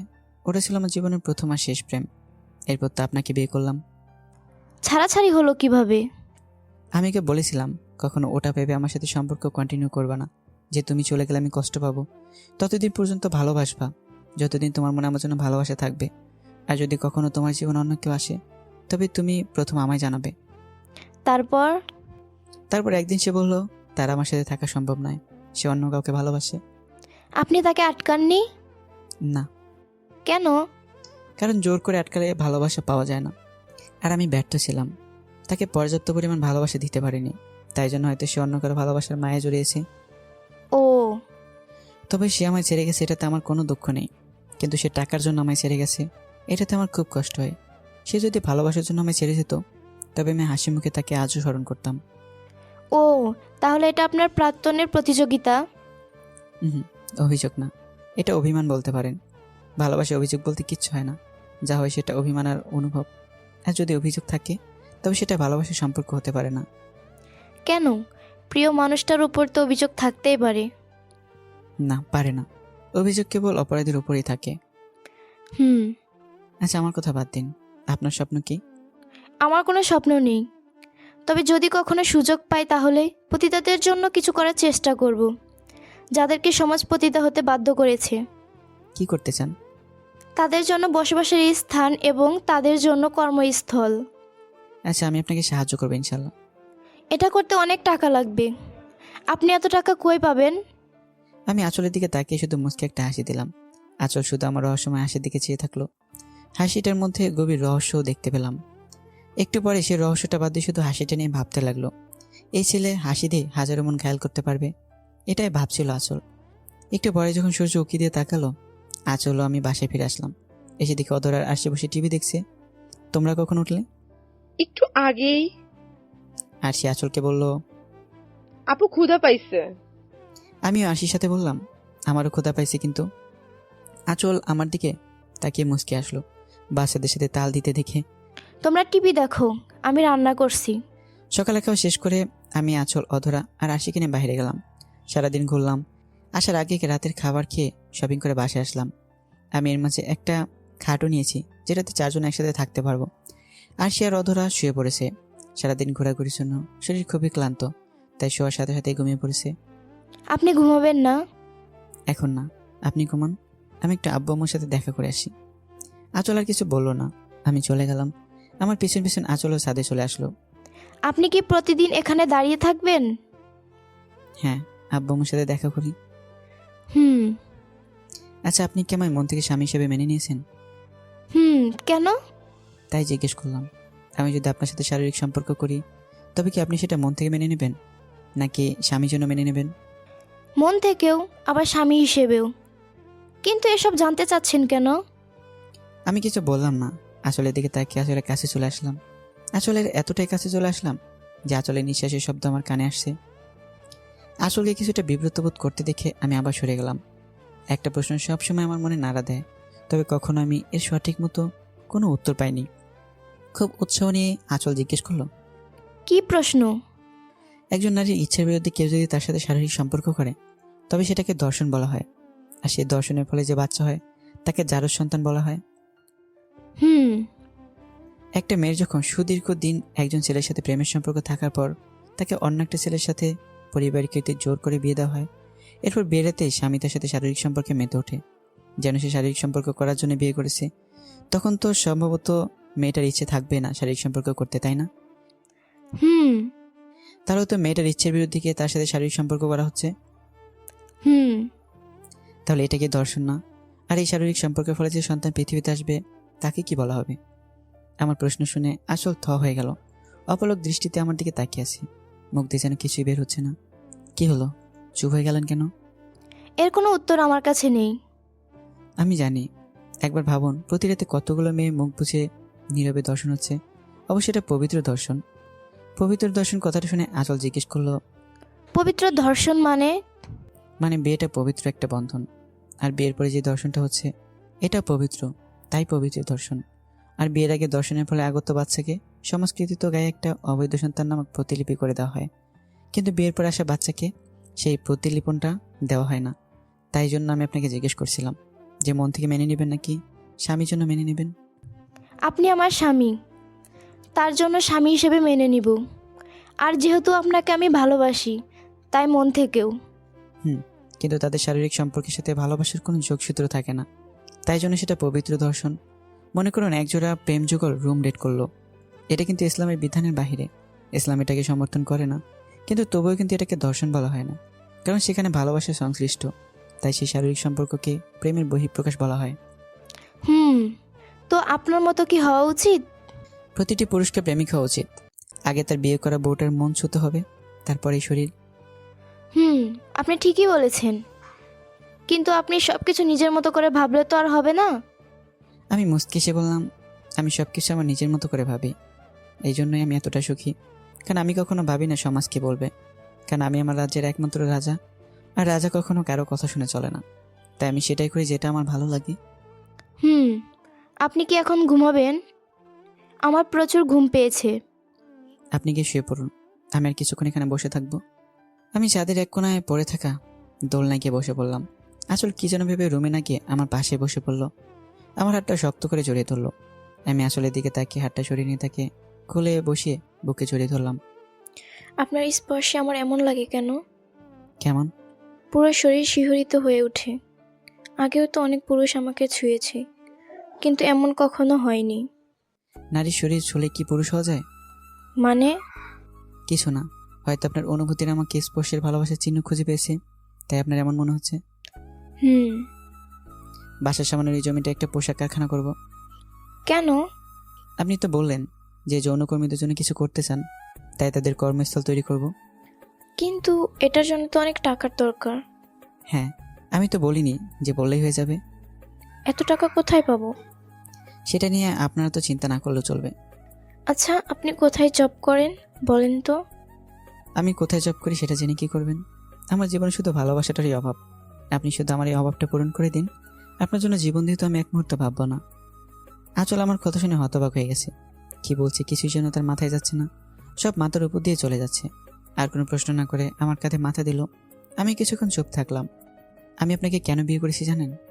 আমি এতটুকু বলে থেমে গেলাম আঁচলে কেন প্রশ্নটি শোনার জন্য, কিন্তু আঁচল কৃতিক কোনো প্রশ্ন আসলো না। আমি আঁচলের দিকে তাকে দেখি আঁচল ঘুমিয়ে পড়েছে, তাই আমি আর কোনো কথা না বলে আঁচলকে জড়িয়ে ধরেই বসে রইলাম। হালকা বাতাস বইছে, যদি এমন বাতাস আমার খুবই ভালো লাগে। আমি কখন এমন বাতাসে নিজেকে ভেজাতে মিস করি না, কিন্তু আঁচলে শীত করবে তাই জন্য আঁচলকে কোলে তুলে রুমে নিয়ে আসলাম। আঁচলকে এক পাশে শুয়ে দিয়ে অন্য পাশে আমি শুয়ে পড়লাম, মাঝে অধরা আর আরশি। সকালে কারো কান্নার শব্দে ঘুম ভেঙে গেল। বিছানা ছেড়ে উঠে বাইরে এসে দেখি আরশি কান্না করছে, আর অধরা তার কান্না বন্ধ করার চেষ্টা করছে। আমি তাদের কাছে গিয়ে জিজ্ঞেস করলাম, কি হয়েছে আমার ছোট গিন্নির? অধরা বলল। আপু মারছে। সকাল সকাল পর কি হলো যে ও আরশিকে মারলো? তুমি কান্না করো না ছোট গিন্নি, আমি তোমার আপুকে আচ্ছা করে বকে দেবো। কে শোনে কার কথা? আরশি কেঁদেই যাচ্ছে। কোনো উপায় না পেয়ে ফ্রিজ থেকে চকলেট নিয়ে এসে আরশি আর অধরা হাতে দিলাম। এখন আরশি চুপ। আমি অধরাকে বললাম, তোমার আপু কোথায়? রান্নাঘরে। আচ্ছা তোমরা চকলেট খাও, আমি আসছি। আমি রান্না করে দরজায় গিয়ে নক করলাম। আঁচল একবার তাকিয়ে বলল, ও আপনি? বলে আমি ভিতরে গেলাম। আঁচল রান্না করছে। আমার খুব ইচ্ছে করছে বউ রান্না করবে, আমি পিছন থেকে তাকে জড়িয়ে ধরবো, কিন্তু আর সে ইচ্ছে চাইলেই পূরণ করতে পারবো, অথচ সাহস পাচ্ছি না। নিজের মাঝে যে যুদ্ধ করতে লাগলাম। অতঃপর কি যেন ভেবে চোখ বন্ধ করে আঁচলের কোমর জড়িয়ে ধরলাম। আঁচলের সব কাজ নিমিষে বন্ধ হয়ে গেল। আঁচল মোটে এটার জন্য প্রস্তুত ছিল না। কিছু কি বলা উচিত আঁচলের, সে ভেবে পায় না। আঁচলের চোখ বেয়ে 2 ফোঁটা পানি গড়িয়ে আমার হাতে পড়ল। আমি আঁচলকে নিজের দিকে করিয়ে নিলাম। আপনি কান্না করছেন কেন? কই না তো। চোখে পানি নিয়ে আবার সে পানিকে লুকানোর মিথ্যা প্রচেষ্টা। কান্না করছেন কেন? আমার কপালে কি এত সুখ আছে? উপরওয়ালা কার কপালে কি লিখে রেখেছে সেটা তো আমরা কেউ জানি না। হুম। আপনার যদি অস্বস্তি লাগে তাহলে আমি চলে যাচ্ছি। আমি আঁচলের কোমর থেকে হাত সরিয়ে নিতেই আঁচল আমার হাত ধরে ফেললো। আমি কি আপনাকে যেতে বলছি? থাকতেও তো বলেননি। হুম। তো আমি কি থাকবো নাকি চলে যাব? লজ্জা মাখা মুখে বলল। থাকুন। আমি আঁচলকে জড়িয়ে ধরে আছি আর আঁচল রান্না করছে। হঠাৎই রান্নাঘরে অধরা চলে আসে। অধরা আসতেই আমি আঁচলকে ছেড়ে দিয়ে কিছুটা দূরে দাঁড়াই। আঁচল অধরাকে বলল, আরশি পানি চাচ্ছে, ও তোমার সাথে কথা বলবে না? আঁচল মুচকি এসে বলল, ও আচ্ছা, কতদিন? ও হ্যাঁ, আমি তো ভুলেই গেছিলাম, আমি তো আপনার বিচার করতে এসেছি। অধরা পানি নিয়ে চলে গেল। আপনি আরশিকে মেরেছেন কেন? আপনার ফোনে কি বাজে হাল হয়েছে সেটা একবার দেখুন। আঁচল ফোনটা পাশে থেকে তুলে আমার দিকে বাড়িয়ে দেয়। খুবই বাজে অবস্থা করেছে, মনে হচ্ছে আছাড়ি দিয়েছে। কিভাবে হলো এটা? এটা দিয়ে খেলছো, পড়ে গিয়েই এই অবস্থা। এই জন্যই মেরেছেন? এটা খেলার জিনিস না যে ওরা খেলবে। না, কই ফোন তো আবার আগের মতো হয়ে যায়নি। ফোন আবার আগের মতো হয় কিভাবে? ফোন যখন ভেঙে গেছে তখন ওকে মারলেন, তো আমি ভাবলাম মারার পরে হয়তো ফোনটা আগের মতো হয়ে গেছে। মানে? ও তো ছোট বাচ্চা, ভুল হতেই পারে, তাই জন্য ওর উপর হাত তোলা ঠিক। আর মারার পরে যে ভুলটা ঠিক হয়ে যাবে এমনটা তো না। যেটা ভুল একবার হয়ে যায় সেটা ভুল থেকে যায়। কিন্তু শাসন করতে হবে তো, নয়তো বিগড়ে যাবে। শাসন করলে বাচ্চারা সাধারণত বেশি বিগড়ে যায়। আর যদি বাচ্চাটা জেদি হয় তবে তো কোনো কথাই নেই। তবে তাদের যদি ভালো করে ভালোবাসা দিয়ে বোঝানো যায় তবে মনে হয় তারা বুঝবে। আর শাসন দিয়ে বোঝানো জিনিস ঠিক ততক্ষণ স্থায়ী হয় যতক্ষণ শাসনের রেশ থাকে। তাড়াতাড়ি রান্না শেষ করুন। আজ আপনাকে আমার সম্পর্কে কিছু জিনিস জানাবো যেটা কেউ জানে না, আপনিও জানতেন না যদি আপনি আমার বউ না হতেন। আচ্ছা। খাওয়া দাওয়া শেষ করে আমি আঁচলকে নিয়ে বের হলাম। এখন আমরা বিশাল একটা বিল্ডিংয়ের সামনে দাঁড়িয়েছি। আঁচল বিল্ডিংটার দিকে তাকিয়ে বলল, এটা তো এলাকার বিখ্যাত ব্যবসায়ী আকবর সাহেবের অফিস। আপনি চিনেন তাকে? তাকে কে না চেনে? আর কি জানেন আপনি তার সম্পর্কে? তিনি স্ট্রোক করে মারা যান। তার একজন ছেলে আছে। ওনার মৃত্যুর পরে ওনার ছেলে ব্যবসা দেখাশোনা করেন। অনেক কিছু জানেন দেখি।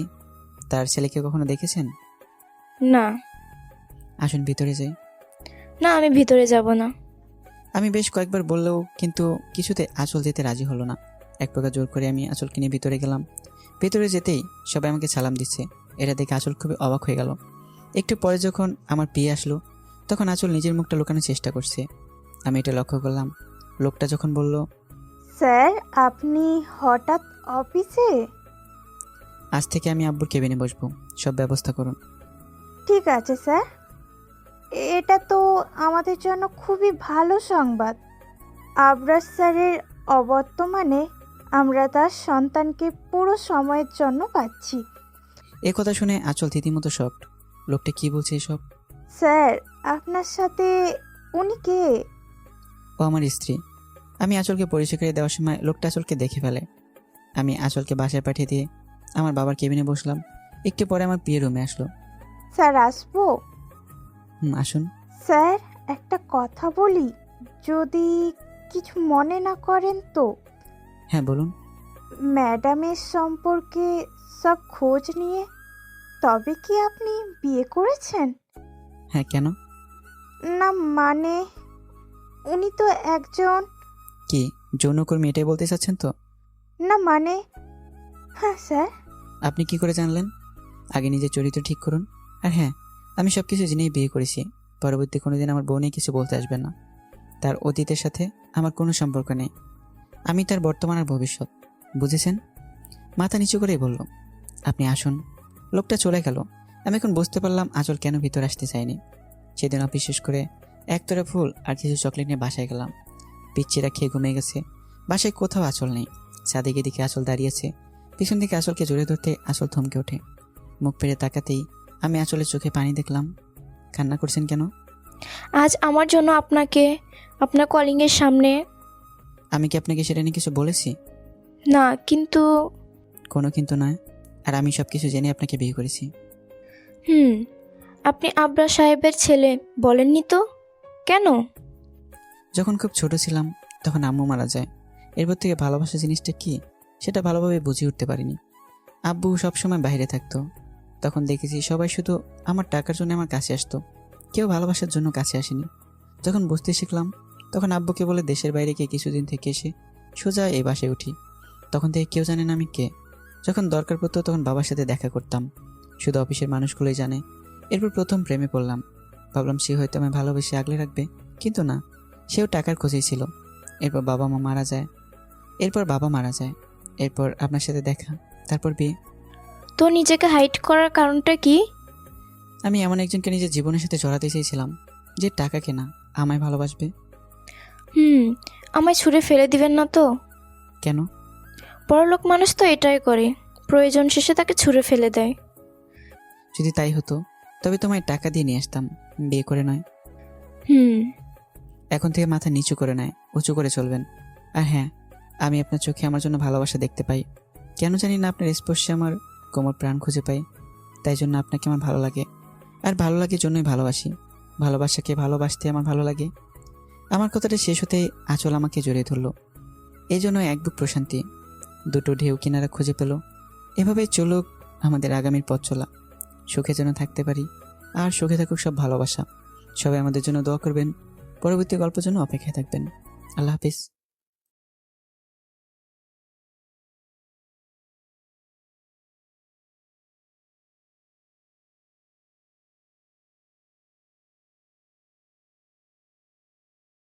তাতে আমার কি? আমি কি সবাইকে বলে বেড়াবো যে আমার বউ পতিতে ছিল? আঁচল কিছু বলছে না, আবার পিছন ফিরে হাঁটা শুরু করলো। পিছন থেকে বললাম, শুধু আপনার জন্য বলিনি, আপনার বোনদের কথা ভেবে আমি সিদ্ধান্ত নিয়েছি। তাই আপনি সিদ্ধান্ত নেওয়ার আগে অবশ্যই তাদের কথা ভাববেন আশা করি। আসল কথাটা শুনলো, কিন্তু না দাঁড়িয়ে চলে গেল। আমি ছাদে আর থাকলাম না, আমি নিচে চলে গেলাম। রুমে শুয়ে শুয়ে ফোনে গেমস অফ থ্রোনস দেখছি। সিরিজটা সত্যি খুব ভালো, যদিও বাটে ছোটদের জন্য নয়, আবার অনেকে বুঝতে পারবে না। তবুও যারা বুঝবে তারা এই সিরিজটা প্রেমে ভরে যাবে। একটু পরে ঘুম এসে দু চোখের পাতায় ভারী করে দিল। ফোনটা বুকের উপর রেখে চোখ বুঝলাম। হঠাৎ আমি খেয়াল করলাম কে আমার বুকের উপর থেকে ফোনটা সরিয়ে নিল, গায়ে কাঁথা জড়িয়ে দিল। আমার চোখে ঘুমের আবেশ এতটাই ছিল যে আমি চোখ খুলতে পারছি না। এরপর যখন আমার কপালে কোমল দুটি ঠোঁটের স্পর্শ পড়ল, তখন আমার চোখ থেকে নিমিষে ঘুম রাজ্যে চলে গেল। এই স্পর্শটা যেন আমার কাছে একেবারে অজানা, একদম অপরিচিত। পুরো শরীর যেন শিহরিত হয়ে যাচ্ছে। আমি চোখ খুললাম, পেছন থেকে দেখলাম কে চলে যাচ্ছে। কে? আঁচল পিছনে ফিরে তাকালো। ও আপনি? আঁচল নিচু স্বরে বলল, এত রাতে আমার রুমে কেন? কোনো জরুরি কিছু? না। আমি জিজ্ঞেস করতে চাইলাম আপনি কি আমার কপালে, কিন্তু লজ্জার একটা টানে বলতে পারলাম না। আপনি কি কিছু বলতে চাচ্ছেন? না মানে আপনি কি? হ্যাঁ, আমি আপনার কপালে চুমু দিয়েছি। কেন?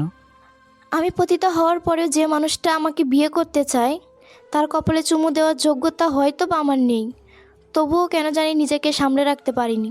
সরি। আমি আপনার এই স্পর্শটার সাথে একেবারে অপরিচিত। কেমন যেন একটা অন্যরকম অনুভূতি জন্ম নিয়েছে মনের মাঝে। এরপর আঁচল আর কিছু বলল না। এতক্ষণে আমি উঠে বসে পড়েছি। চুপচাপ এসে আঁচলও আমার পাশে বসলো। আপনি কি সত্যি আমাকে বিয়ে করতে চান? হুম। আমি জানি না আমার কপালে কী আছে, তবে আপনি যদি আমার বোনদের দায়িত্ব নেন তবে আমি আপনাকে বিয়ে করতে পারি। অবশ্যই না করে দিতাম। কেন? কারণ আপনি নিঃসন্দেহে একজন ভালো মানুষ।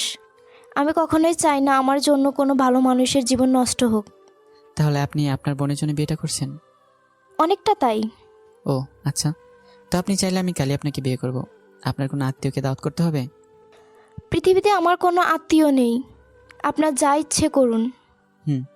আপনি বলবেন না তো কি? আমার বোনদের দায়িত্ব নেবেন কি না? আপনি এখন গিয়ে ঘুমিয়ে পড়ুন। আসলে সে শুয়ে ভাবছে, লোকটা যেমনই হোক না কেন, যদি আমার বোনদের যথাযথ দায়িত্ব পালন করে, তবে তার জন্য আমি নিজের জীবন দিতে একবারের জন্য ভাববো না। অন্য মেয়েরা বিয়ের কথা পাকা হলে ভাবতে থাকে বিয়ের পর কী কী করবে, কিন্তু আসল ভয় পাচ্ছে সত্যি কি তাকে কেউ বিয়ে করছে আগামীকাল। এদিকে আমি আমার সব বন্ধুকে ফোন দিয়ে বললাম সব কিছু ম্যানেজ করে ফেলতে। আগামীকাল আমাদের বিয়ে। আজ আঁচল আর আমার বিয়ে। আঁচল শুধু একটা কথাই ভাবছে, এটা কি সত্যি নাকি তার স্বপ্ন। তার কিছুতে বিশ্বাস হচ্ছে না যে আজ তার বিয়ে।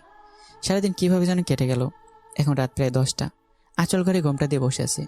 তখনও তার মনে একটা কথাই ঘুরপাক খাচ্ছে, সত্যি কি তার বিয়ে হয়ে গেল। হঠাৎ তার মনে পড়লো অধরা আর আশির কথা। রুম থেকে মাথা বের করে উকি দিয়ে দেখে আমি আরশি আর অধরাকে নিয়ে আমার সকল বন্ধুদেরকে বিদায় জানাচ্ছি। আঁচল আবার এসে বসে পড়ল। একটু পরে আমি অধরার আশিকে নিয়ে নিজের রুমে গেলাম। আরশি আর অধরা কি এখানে ঘুমাবে নাকি অন্য রুমে? আমার কথা শুনে আঁচল আমার দিকে তাকালো। আঁচলের এখন কী বলা উচিত সে সত্যিই জানে না। আঁচলকে চুপ থাকতে দেখে আমি বললাম, তোমরা কি এখানে ঘুমাবে? আরশি বলল, আমি আপুর সাথে ঘুমাবো। আঁচল কিছুই বলছে না। আরশি আর অধরাকে কাছে রেখে নেওয়ার সাহসও পাচ্ছে না। হঠাৎ বললাম, একপাশে সরে বসুন, ওরা ঘুমোবে। আঁচল একপাশে সরে বসলো। অধর আর আরশি শুয়ে পড়েছে। আঁচল শুধু অবাক হয়ে তাকিয়ে রইল আমার দিকে। নিজের বাসরাতে সে তার বন্ধুর প্রতি এত ভালোবাসা দেখালো, সেটা যদি সবসময় থাকে তবে তার জীবনে আমার কাছে আর কিছুই চাওয়ার থাকবে না। এটাই মনে মনে ভাবছিল আঁচল। আপনাদের ঘুম পাড়িয়ে দিন, আমি ড্রয়িং রুমে আছি। আমি ড্রয়িং রুমে এসে টিভি অন করলাম। একটু পরে রুম থেকে মাথা বের করে আঁচল ডাকলো। আসুন, ওরা ঘুমিয়ে গেছে। আমি টিভি বন্ধ করে চলে আসলাম। আঁচল আমার পাশে দাঁড়িয়েছে আর আমি আরশি আর অধরার দিকে তাকিয়েছি। এই বিছানায় তো 4 জনের জায়গা হবে না। হুম। এখন কি করব? আঁচল কোনো কথা বলল না। ছাদে যাবেন? এখানে কথা বললে ওরা জেগে যাবে। আঁচলকে অবাক করে দিয়ে আমি আঁচলকে কোলে তুলে নিলাম। আসলে এটার জন্য একেবারে প্রস্তুত ছিল না। ছাদে এসে নামিয়ে দিলাম। আমি আজই প্রথম আঁচলকে লজ্জা পেতে দেখলাম। নয়তো এতদিন শুধু লজ্জা লোকে নিজেকে বেহায়া প্রমাণ করতে ব্যস্ত ছিল। লজ্জায় আঁচলের গালে হালকা লাল বরণ পড়ে গেছে, যেটা আমাকে নিমিষে মুগ্ধ করে দিচ্ছে। আপনি লজ্জা পেলে আপনাকে ভালো দেখায়, সেটা আপনি জানেন কি? উফ, কেন? আপনি কি সবসময় লুকিয়ে রাখতে চেষ্টা করেন? জানি না। আপনি যে একজন যৌনকর্মীকে বিয়ে করলেন, সবাই জানতে পারলে আপনার লজ্জা করবে না? না তো। কেন? লজ্জা হচ্ছে নারী ভূষণ। সেটা যদি আমি পাই তবে নারী আর আমার মধ্যে পার্থক্য থাকলো কি? এর মানে আপনি লজ্জা পান না? না, কারণ আমি সেই কাজটা করি যেটা আমার ভালো লাগে। বুঝলাম না ঠিক আপনার কথাটা। আমি কোনো কাজ করার আগে বা পরে আমি নিজেকে জিজ্ঞেস করি। নিজের কাজ নিয়ে নিজের সমালোচনায় মেতে উঠি। যদি এতে আমার মন থেকে কোনো অনুতাপ বা অনুশোচনা না আসে তবে সেই কাজটা নিঃসন্দেহে করি। আর এমন কখনো করিনি যে আমার নিজের কাজে বা আমার হৃদয় কেঁপে ওঠে। আর লজ্জা তো সেই পুরুষই পায় যে জানে যে সে কাজটা করেছে সেটা সঠিক নয়। আমি তো সঠিক কাজটাই করেছি, তবে লজ্জা পেতে হবে কেন? একটা কথা জিজ্ঞেস করি। বলুন। বিয়েতে তো অনেকেই আসলো, সবাই আপনার বন্ধু? হুম। আপনার বাবা মা? ওনারাও ছিল তো। কই, দেখলাম না তো। আমি আকাশের দিকে আঙ্গুল তুলে তাকিয়ে দিলাম। ওই যে ওখানে। মানে? মানুষ যখন সবার কাছে প্রিয় হয়ে যায় তখন আল্লাহ তাকে নিজের কাছে প্রিয় করে নিজের কাছে ডেকে নেন, যেমন আব্বু আম্মুকে নিয়ে নিয়েছে। আঁচল আর কিছু বলতে পারলো না। আঁচল শেষ তার বাবাকে কান্না করতে দেখেছিল যখন সে ক্লাস 9-এ। এরপর আজ আমাকে কান্না করতে দেখছি সে। আঁচল কাঁপা কাঁপা হাতে আমার চোখ মুছে দিতেই যে আমার গালে স্পর্শ করলো, আবার আমার শরীরটা কাঁটা দিয়ে উঠলো। কাঁদবেন না, জানেন না ছেলেদের কাঁদতে নেই।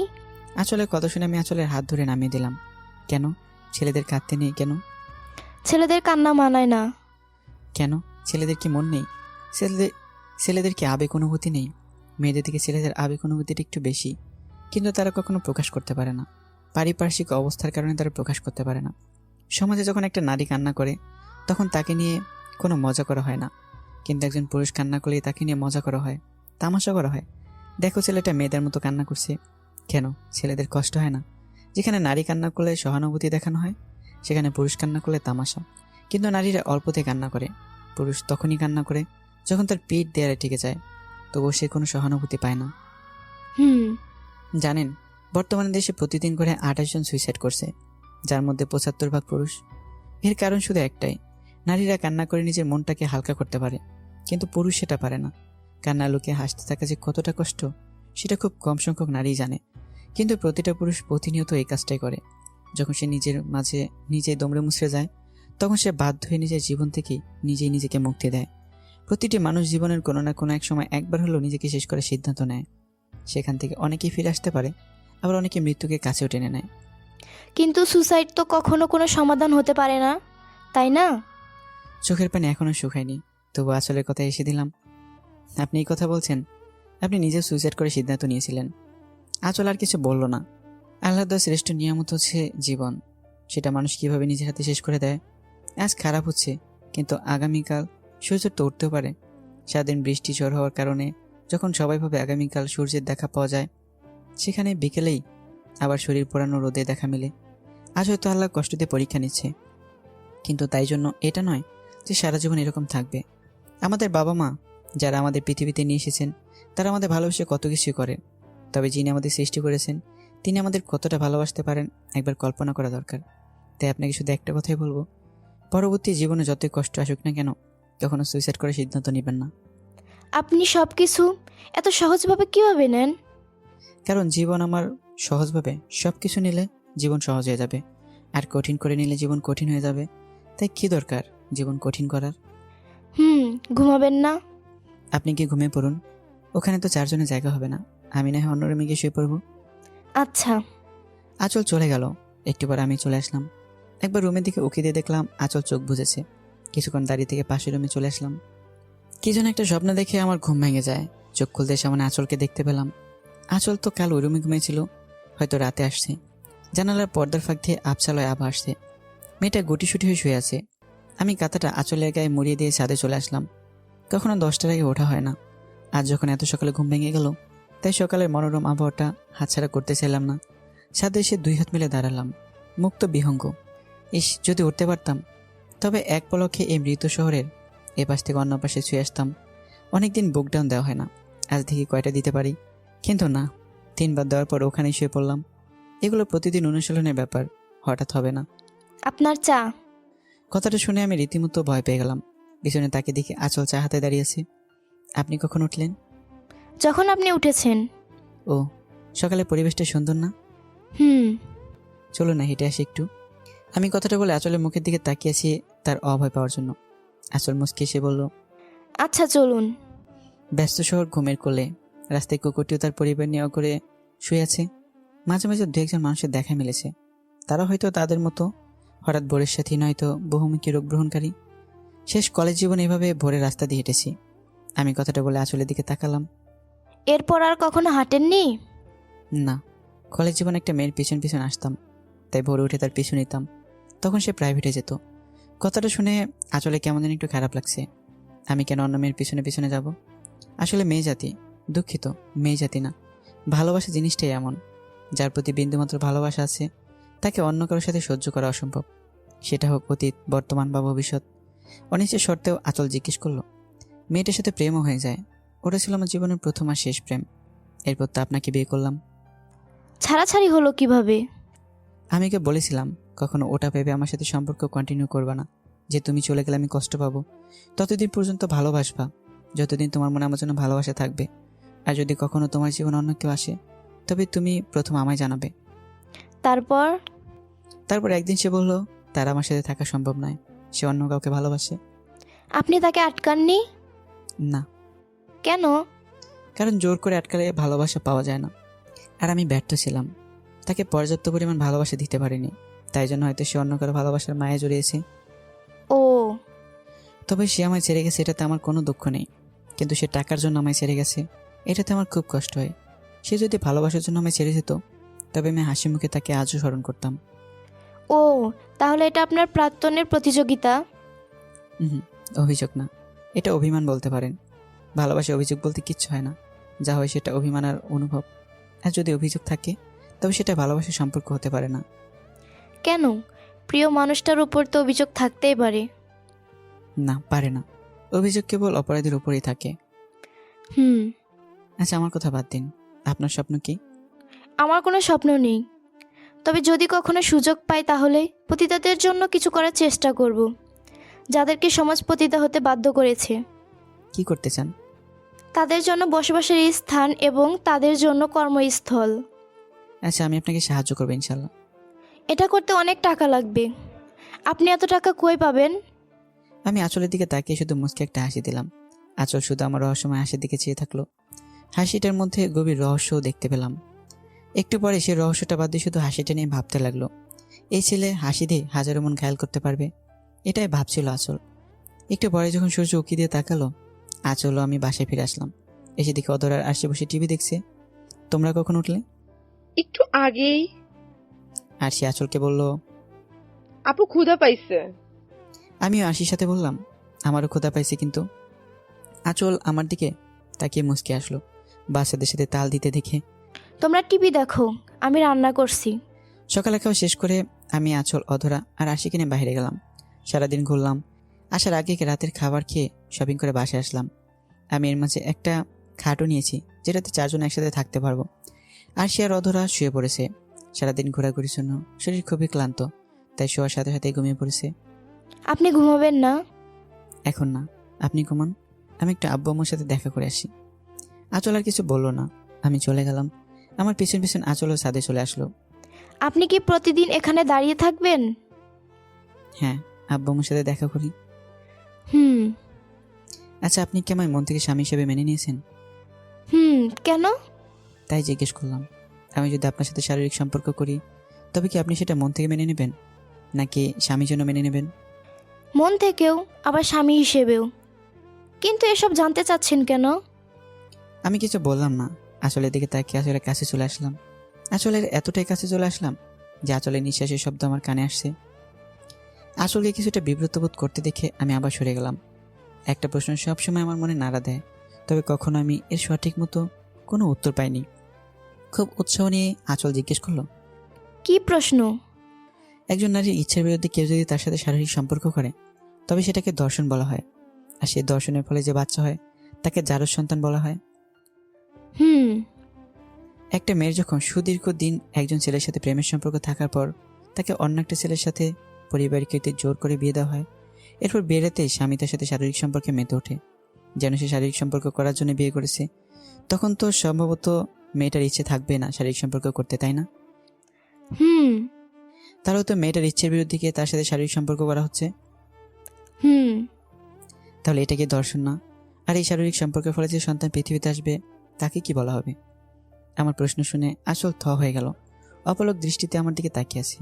মুখ দিয়ে যেন কিছুই বের হচ্ছে না। কি হলো, চুপ হয়ে গেলেন কেন? এর কোনো উত্তর আমার কাছে নেই। আমি জানি।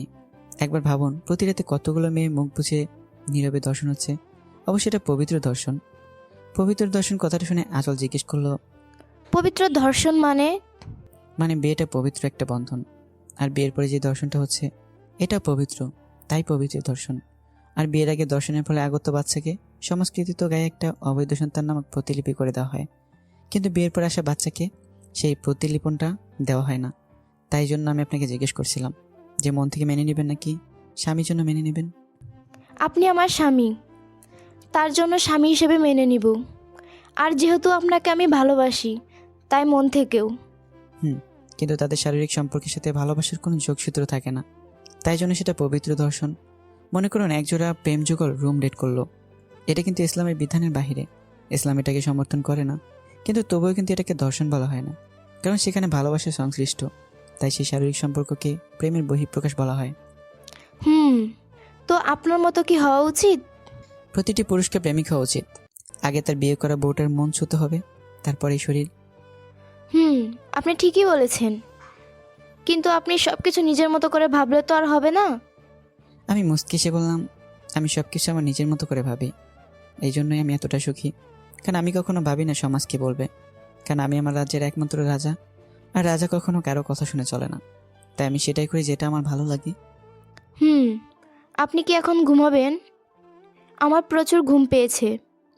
আপনি গিয়ে শুয়ে পড়ুন, আমি আর কিছুক্ষণ এখানে বসে থাকবো। আমি ছাদের এক কোনায় পড়ে থাকা দোলনায় গিয়ে বসে পড়লাম। আসল কি যেন ভেবে রুমে না গিয়ে আমার পাশে বসে পড়লো। আমার হাতটা শক্ত করে জড়িয়ে ধরলো। আমি আসলের দিকে তাকিয়ে হাতটা সরিয়ে নিয়ে তাকে খুলে বসিয়ে বুকে জড়িয়ে ধরলাম। আপনার স্পর্শে আমার এমন লাগে কেন? কেমন? পুরো শরীর শিহরিত হয়ে ওঠে। আগেও তো অনেক পুরুষ আমাকে ছুঁয়েছে, কিন্তু এমন কখনো হয়নি। নারীর শরীর ছুঁলে কি পুরুষ হওয়া যায়? মানে? কিছু না, হয়তো আপনার অনুভূতির আমাকে স্পর্শের ভালোবাসার চিহ্ন খুঁজে পেয়েছে, তাই আপনার এমন মনে হচ্ছে। হুম। বাসার সামনের এই জমিটা একটা পোশাক কারখানা করব। কেন? আপনি তো বললেন যে যৌনকর্মীদের জন্য কিছু করতে চান, তাই তাদের কর্মস্থল তৈরি করব। কিন্তু এটার জন্য তো অনেক টাকার দরকার। হ্যাঁ, আমি তো বলিনি যে বললেই হয়ে যাবে। এত টাকা কোথায় পাবো? সেটা নিয়ে আপনারা তো চিন্তা না করলেও চলবে। আচ্ছা, আপনি কোথায় জব করেন বলেন তো? আমি কোথায় জব করি সেটা জেনে কি করবেন? আমার জীবনে শুধু ভালোবাসাটারই অভাব। আপনি শুধু আমার এই অভাবটা পূরণ করে দিন। আপনার জন্য জীবন দিয়ে তো আমি এক মুহূর্ত ভাববো না। আঁচল আমার কথা শুনে হতবাক হয়ে গেছে। কি বলছে কিছুই যেন তার মাথায় যাচ্ছে না, সব মাথার উপর দিয়ে চলে যাচ্ছে। আর কোনো প্রশ্ন না করে আমার কাঁধে মাথা দিল। আমি কিছুক্ষণ চুপ থাকলাম। আমি আপনাকে কেন বিয়ে করেছি জানেন? আমি এতটুকু বলে থেমে গেলাম আঁচলে কেন প্রশ্নটি শোনার জন্য, কিন্তু আঁচল কৃতিক কোনো প্রশ্ন আসলো না। আমি আঁচলের দিকে তাকে দেখে আঁচল ঘুমিয়ে পড়েছে, তাই আমি আর কোনো কথা না বলে আঁচলকে জড়িয়ে ধরেই বসে রইলাম। হালকা বাতাস বইছে, যদি এমন বাতাস আমার খুবই ভালো লাগে। আমি কখন এমন বাতাসে নিজেকে ভেজাতে মিস করি না। কিন্তু আঁচলে শীত করবে, তাই জন্য আঁচলকে কোলে তুলে রুমে নিয়ে আসলাম। আঁচলকে এক পাশে শুয়ে দিয়ে অন্য পাশে আমি শুয়ে পড়লাম। মাঝে অধরা আর আরশি। সকালে কারো কান্নার শব্দে ঘুম ভেঙে গেল। বিছানা ছেড়ে উঠে বাইরে এসে দেখি আরশি কান্না করছে, আর অধরা তার কান্না বন্ধ করার চেষ্টা করছে। আমি তাদের কাছে গিয়ে জিজ্ঞেস করলাম, কি হয়েছে আমার ছোট গিন্নির? অধরা বলল, আপু মারছে। সকাল সকাল পর কি হলো যে ও আরশিকে মারলো? তুমি কান্না করো না ছোট গিন্নি, আমি তোমার আপুকে আচ্ছা করে বকে দেবো। কে শোনে কার কথা? আরশি কেঁদেই যাচ্ছে। কোনো উপায় না পেয়ে ফ্রিজ থেকে চকলেট নিয়ে এসে আরশি আর অধরা হাতে দিলাম। এখন আরশি চুপ। আমি অধরাকে বললাম, তোমার আপু কোথায়? রান্নাঘরে। আচ্ছা তোমরা চকলেট খাও, আমি আসছি। আমি রান্না করে দরজায় গিয়ে নক করলাম। আঁচল একবার তাকিয়ে বলল, ও আপনি? বলে আমি ভিতরে গেলাম। আঁচল রান্না করছে। আমার খুব ইচ্ছে করছে বউ রান্না করবে, আমি পিছন থেকে তাকে জড়িয়ে ধরবো, কিন্তু আর সে ইচ্ছে চাইলেই পূরণ করতে পারবো, অথচ সাহস পাচ্ছি না। নিজের মাঝে যে যুদ্ধ করতে লাগলাম। অতঃপর কি যেন ভেবে চোখ বন্ধ করে আঁচলের কোমর জড়িয়ে ধরলাম। আঁচলের সব কাজ নিমিষে বন্ধ হয়ে গেল। আঁচল মোটে এটার জন্য প্রস্তুত ছিল না। কিছু কি বলা উচিত আঁচলের, সে ভেবে পায় না। আঁচলের চোখ বেয়ে 2 ফোঁটা পানি গড়িয়ে আমার হাতে পড়ল। আমি আঁচলকে নিজের দিকে করিয়ে নিলাম। আপনি কান্না করছেন কেন? কই না তো। চোখে পানি নিয়ে আবার সে পানিকে লুকানোর মিথ্যা প্রচেষ্টা। কান্না করছেন কেন? আমার কপালে কি এত সুখ আছে? উপরওয়ালা কার কপালে কি লিখে রেখেছে সেটা তো আমরা কেউ জানি না। হুম। আপনার যদি অস্বস্তি লাগে তাহলে আমি চলে যাচ্ছি। আমি আঁচলের কোমর থেকে হাত সরিয়ে নিতেই আঁচল আমার হাত ধরে ফেললো। আমি কি আপনাকে যেতে বলছি? থাকতেও তো বলেননি। হুম। তো আমি কি থাকবো নাকি চলে যাব? লজ্জা মাখা মুখে বলল। থাকুন। আমি আঁচলকে জড়িয়ে ধরে আছি আর আঁচল রান্না করছে। হঠাৎই রান্নাঘরে অধরা চলে আসে। অধরা আসতেই আমি আঁচলকে ছেড়ে দিয়ে কিছুটা দূরে দাঁড়াই। আঁচল অধরাকে বলল, আরশি পানি চাচ্ছে, ও তোমার সাথে কথা বলবে না? আঁচল মুচকি এসে বলল, ও আচ্ছা, কতদিন? ও হ্যাঁ, আমি তো ভুলেই গেছিলাম, আমি তো আপনার বিচার করতে এসেছি। অধরা পানি নিয়ে চলে গেল। আপনি আরশিকে মেরেছেন কেন? আপনার ফোনে কি বাজে হাল হয়েছে সেটা একবার দেখুন। আঁচল ফোনটা পাশে থেকে তুলে আমার দিকে বাড়িয়ে দেয়। খুবই বাজে অবস্থা করেছে, মনে হচ্ছে আছাড়ি দিয়েছে। কিভাবে হলো এটা? এটা দিয়ে খেলছো, পড়ে গিয়েই এই অবস্থা। এই জন্যই মেরেছেন? এটা খেলার জিনিস না যে ওরা খেলবে। না, কই ফোন তো আবার আগের মতো হয়ে যায়নি। ফোন আবার আগের মতো হয় কিভাবে? ফোন যখন ভেঙে গেছে তখন ওকে মারলেন, তো আমি ভাবলাম মারার পর হয়তো ফোনটা আগের মতো হয়ে গেছে। মানে? ও তো ছোট বাচ্চা, ভুল হতেই পারে, তাই জন্য ওর উপর হাত তোলা ঠিক। আর মারার পরে যে ভুলটা ঠিক হয়ে যাবে এমনটাও তো না। যেটা ভুল একবার হয়ে যায় সেটা ভুল থেকে যায়। কিন্তু শাসন করতে হবে তো, নয়তো বিগড়ে যাবে। শাসন করলে বাচ্চারা সাধারণত বেশি বিগড়ে যায়। আর যদি বাচ্চাটা জেদি হয় তবে তো কোনো কথাই নেই। তবে তাদের যদি ভালো করে ভালোবাসা দিয়ে বোঝানো যায় তবে মনে হয় তারা বুঝবে। আর শাসন দিয়ে বোঝানো জিনিস ঠিক ততক্ষণ স্থায়ী হয় যতক্ষণ শাসনের রেশ থাকে। তাড়াতাড়ি রান্না শেষ করুন। আজ আপনাকে আমার সম্পর্কে কিছু জিনিস জানাবো যেটা কেউ জানে না, আপনিও জানতেন না যদি আপনি আমার বউ না হতেন। আচ্ছা। খাওয়া দাওয়া শেষ করে আমি আঁচলকে নিয়ে বের হলাম। এখন আমরা বিশাল একটা বিল্ডিংয়ের সামনে দাঁড়িয়েছি। আঁচল বিল্ডিংটার দিকে তাকিয়ে বলল, এটা তো এলাকার বিখ্যাত ব্যবসায়ী আকবর সাহেবের অফিস। হুম, আপনি চিনেন তাকে? তাকে কে না চেনে? আর কি জানেন আপনি তার সম্পর্কে? তিনি স্ট্রোক করে মারা যান। তার একজন ছেলে আছে। ওনার মৃত্যুর পরে ওনার ছেলে ব্যবসা দেখাশোনা করেন। অনেক কিছু জানেন দেখি। তার ছেলেকে কখনো দেখেছেন? না, আসুন ভিতরে যাই। না, আমি ভিতরে যাব না। আমি বেশ কয়েকবার বললেও কিন্তু কিছুতে আঁচল যেতে রাজি হলো না। এক প্রকার জোর করে আমি আঁচলকে নিয়ে ভিতরে গেলাম। ভিতরে যেতেই সবাই আমাকে সালাম দিচ্ছে। এটা দেখে আঁচল খুবই অবাক হয়ে গেল। একটু পরে যখন আমার পিয়ে আসলো তখন আঁচল নিজের মুখটা লুকানোর চেষ্টা করছে। আমি এটা লক্ষ্য করলাম। লোকটা যখন বলল, স্যার আপনি হঠাৎ অফিসে? আজ থেকে আমি আব্বুর কেবিনে বসবো, সব ব্যবস্থা করুন। ঠিক আছে স্যার, এটা তো আমাদের জন্য খুবই ভালো সংবাদ। আবরার স্যারের অবর্তমানে আমরা তার সন্তানকে পুরো সময়ের জন্য পাচ্ছি। এ কথা শুনে আঁচল রীতিমতো শকড। লোকটা কি বলছে এসব? স্যার আপনার সাথে উনি কে? ও আমার স্ত্রী। আমি আঁচলকে পরিচয় করে দেওয়ার সময় লোকটা আঁচলকে দেখে ফেলে। আমি আঁচলকে বাসায় পাঠিয়ে দিয়ে আমার বাবার কেবিনে বসলাম। একটু পরে আমার বিয়ে রুমে আসলো। স্যার আসবো? আসুন। স্যার একটা কথা বলি, যদি কিছু মনে না করেন তো। হ্যাঁ বলুন। ম্যাডামের সম্পর্কে সব খোঁজ নিয়ে তবে কি আপনি বিয়ে করেছেন? হ্যাঁ, কেন? না মানে উনি তো একজন। কি যৌনকর্মী এটাই বলতে চাচ্ছেন তো? না মানে হ্যাঁ স্যার। আপনি কি করে জানলেন? আগে নিজের চরিত্র ঠিক করুন। আর হ্যাঁ, আমি সব কিছু জেনেই বিয়ে করেছি। পরবর্তী কোনোদিন আমার বউ নিয়ে কিছু বলতে আসবেন না। তার অতীতের সাথে আমার কোনো সম্পর্ক নেই। আমি তার বর্তমান আর ভবিষ্যৎ, বুঝেছেন? মাথা নিচু করেই বলল, আপনি আসুন। লোকটা চলে গেল। আমি এখন বুঝতে পারলাম আঁচল কেন ভিতরে আসতে চাইনি। সেদিন বিশেষ করে একতরা ফুল আর কিছু চকলেট নিয়ে বাসায় গেলাম। পিচ্চিরা খেয়ে ঘুমিয়ে গেছে। বাসায় কোথাও আঁচল নেই। ছাদে দিকে আঁচল দাঁড়িয়েছে। পিছন দিকে আঁচলকে জড়িয়ে ধরতে আঁচল থমকে ওঠে। মুখ ফিরে তাকাতেই আমি আঁচলের চোখে পানি দেখলাম। কান্না করছেন কেন? আজ আমার জন্য আপনাকে আপনার কলিংয়ের সামনে। আমি কি আপনাকে সেটা নিয়ে কিছু বলেছি? না, কিন্তু কোনো কিন্তু নয়। আর আমি সব কিছু জেনে আপনাকে বিয়ে করেছি। আপনি আবরার সাহেবের ছেলে বলেননি তো? কেন? যখন খুব ছোট ছিলাম তখন আম্মু মারা যায়। এরপর থেকে ভালোবাসা জিনিসটা কি সেটা ভালোভাবে বুঝে উঠতে পারিনি। আব্বু সবসময় বাইরে থাকতো। তখন দেখেছি সবাই শুধু আমার টাকার জন্য আমার কাছে আসতো, কেউ ভালোবাসার জন্য কাছে আসেনি। যখন বুঝতে শিখলাম তখন আব্বুকে বলে দেশের বাইরে গিয়ে কিছুদিন থেকে এসে সোজা এই বাসায় উঠি। তখন থেকে কেউ জানে না আমি কে। যখন দরকার পড়তো তখন বাবার সাথে দেখা করতাম, শুধু অফিসের মানুষগুলোই জানে। এরপর প্রথম প্রেমে পড়লাম। ভাবলাম সে হয়তো আমায় ভালোবেসে আগলে রাখবে, কিন্তু না, সেও টাকার খোঁজেই ছিল। এরপর বাবা মারা যায়। এরপর আপনার সাথে দেখা, তারপর বিয়ে। তো নিজেকে হাইড করার কারণটা কি? আমি এমন একজনকে নিজের জীবনের সাথে জড়াতে চেয়েছিলাম যে টাকা কেনা আমায় ভালোবাসবে। আমায় ছুঁড়ে ফেলে দিবেন না তো? কেন? বড়লোক মানুষ তো এটাই করে, প্রয়োজন শেষে তাকে ছুঁড়ে ফেলে দেয়।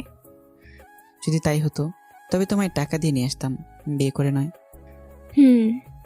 এখন থেকে মাথা নিচু করে নয়, উঁচু করে চলবেন। আর হ্যাঁ, আমি আপনার চোখে আমার জন্য ভালোবাসা দেখতে পাই। কেন জানি না, আপনার স্পর্শে আমার কোমর প্রাণ খুঁজে পাই। তাই জন্য আপনাকে আমার ভালো লাগে। আর ভালো লাগে জন্যই ভালোবাসি। ভালোবাসাকে ভালোবাসতে আমার ভালো লাগে। আমার কথাটা শেষ হতে আঁচল আমাকে জড়িয়ে ধরল। এই জন্য এক বুক প্রশান্তি। দুটো ঢেউ কিনারা খুঁজে পেল। এভাবেই চলুক আমাদের আগামীর পথ চলা। সুখে যেন থাকতে পারি, আর সুখে থাকুক সব ভালোবাসা। সবাই আমাদের জন্য দোয়া করবেন। পরবর্তী গল্পের জন্য অপেক্ষায় থাকবেন। আল্লাহ হাফিজ।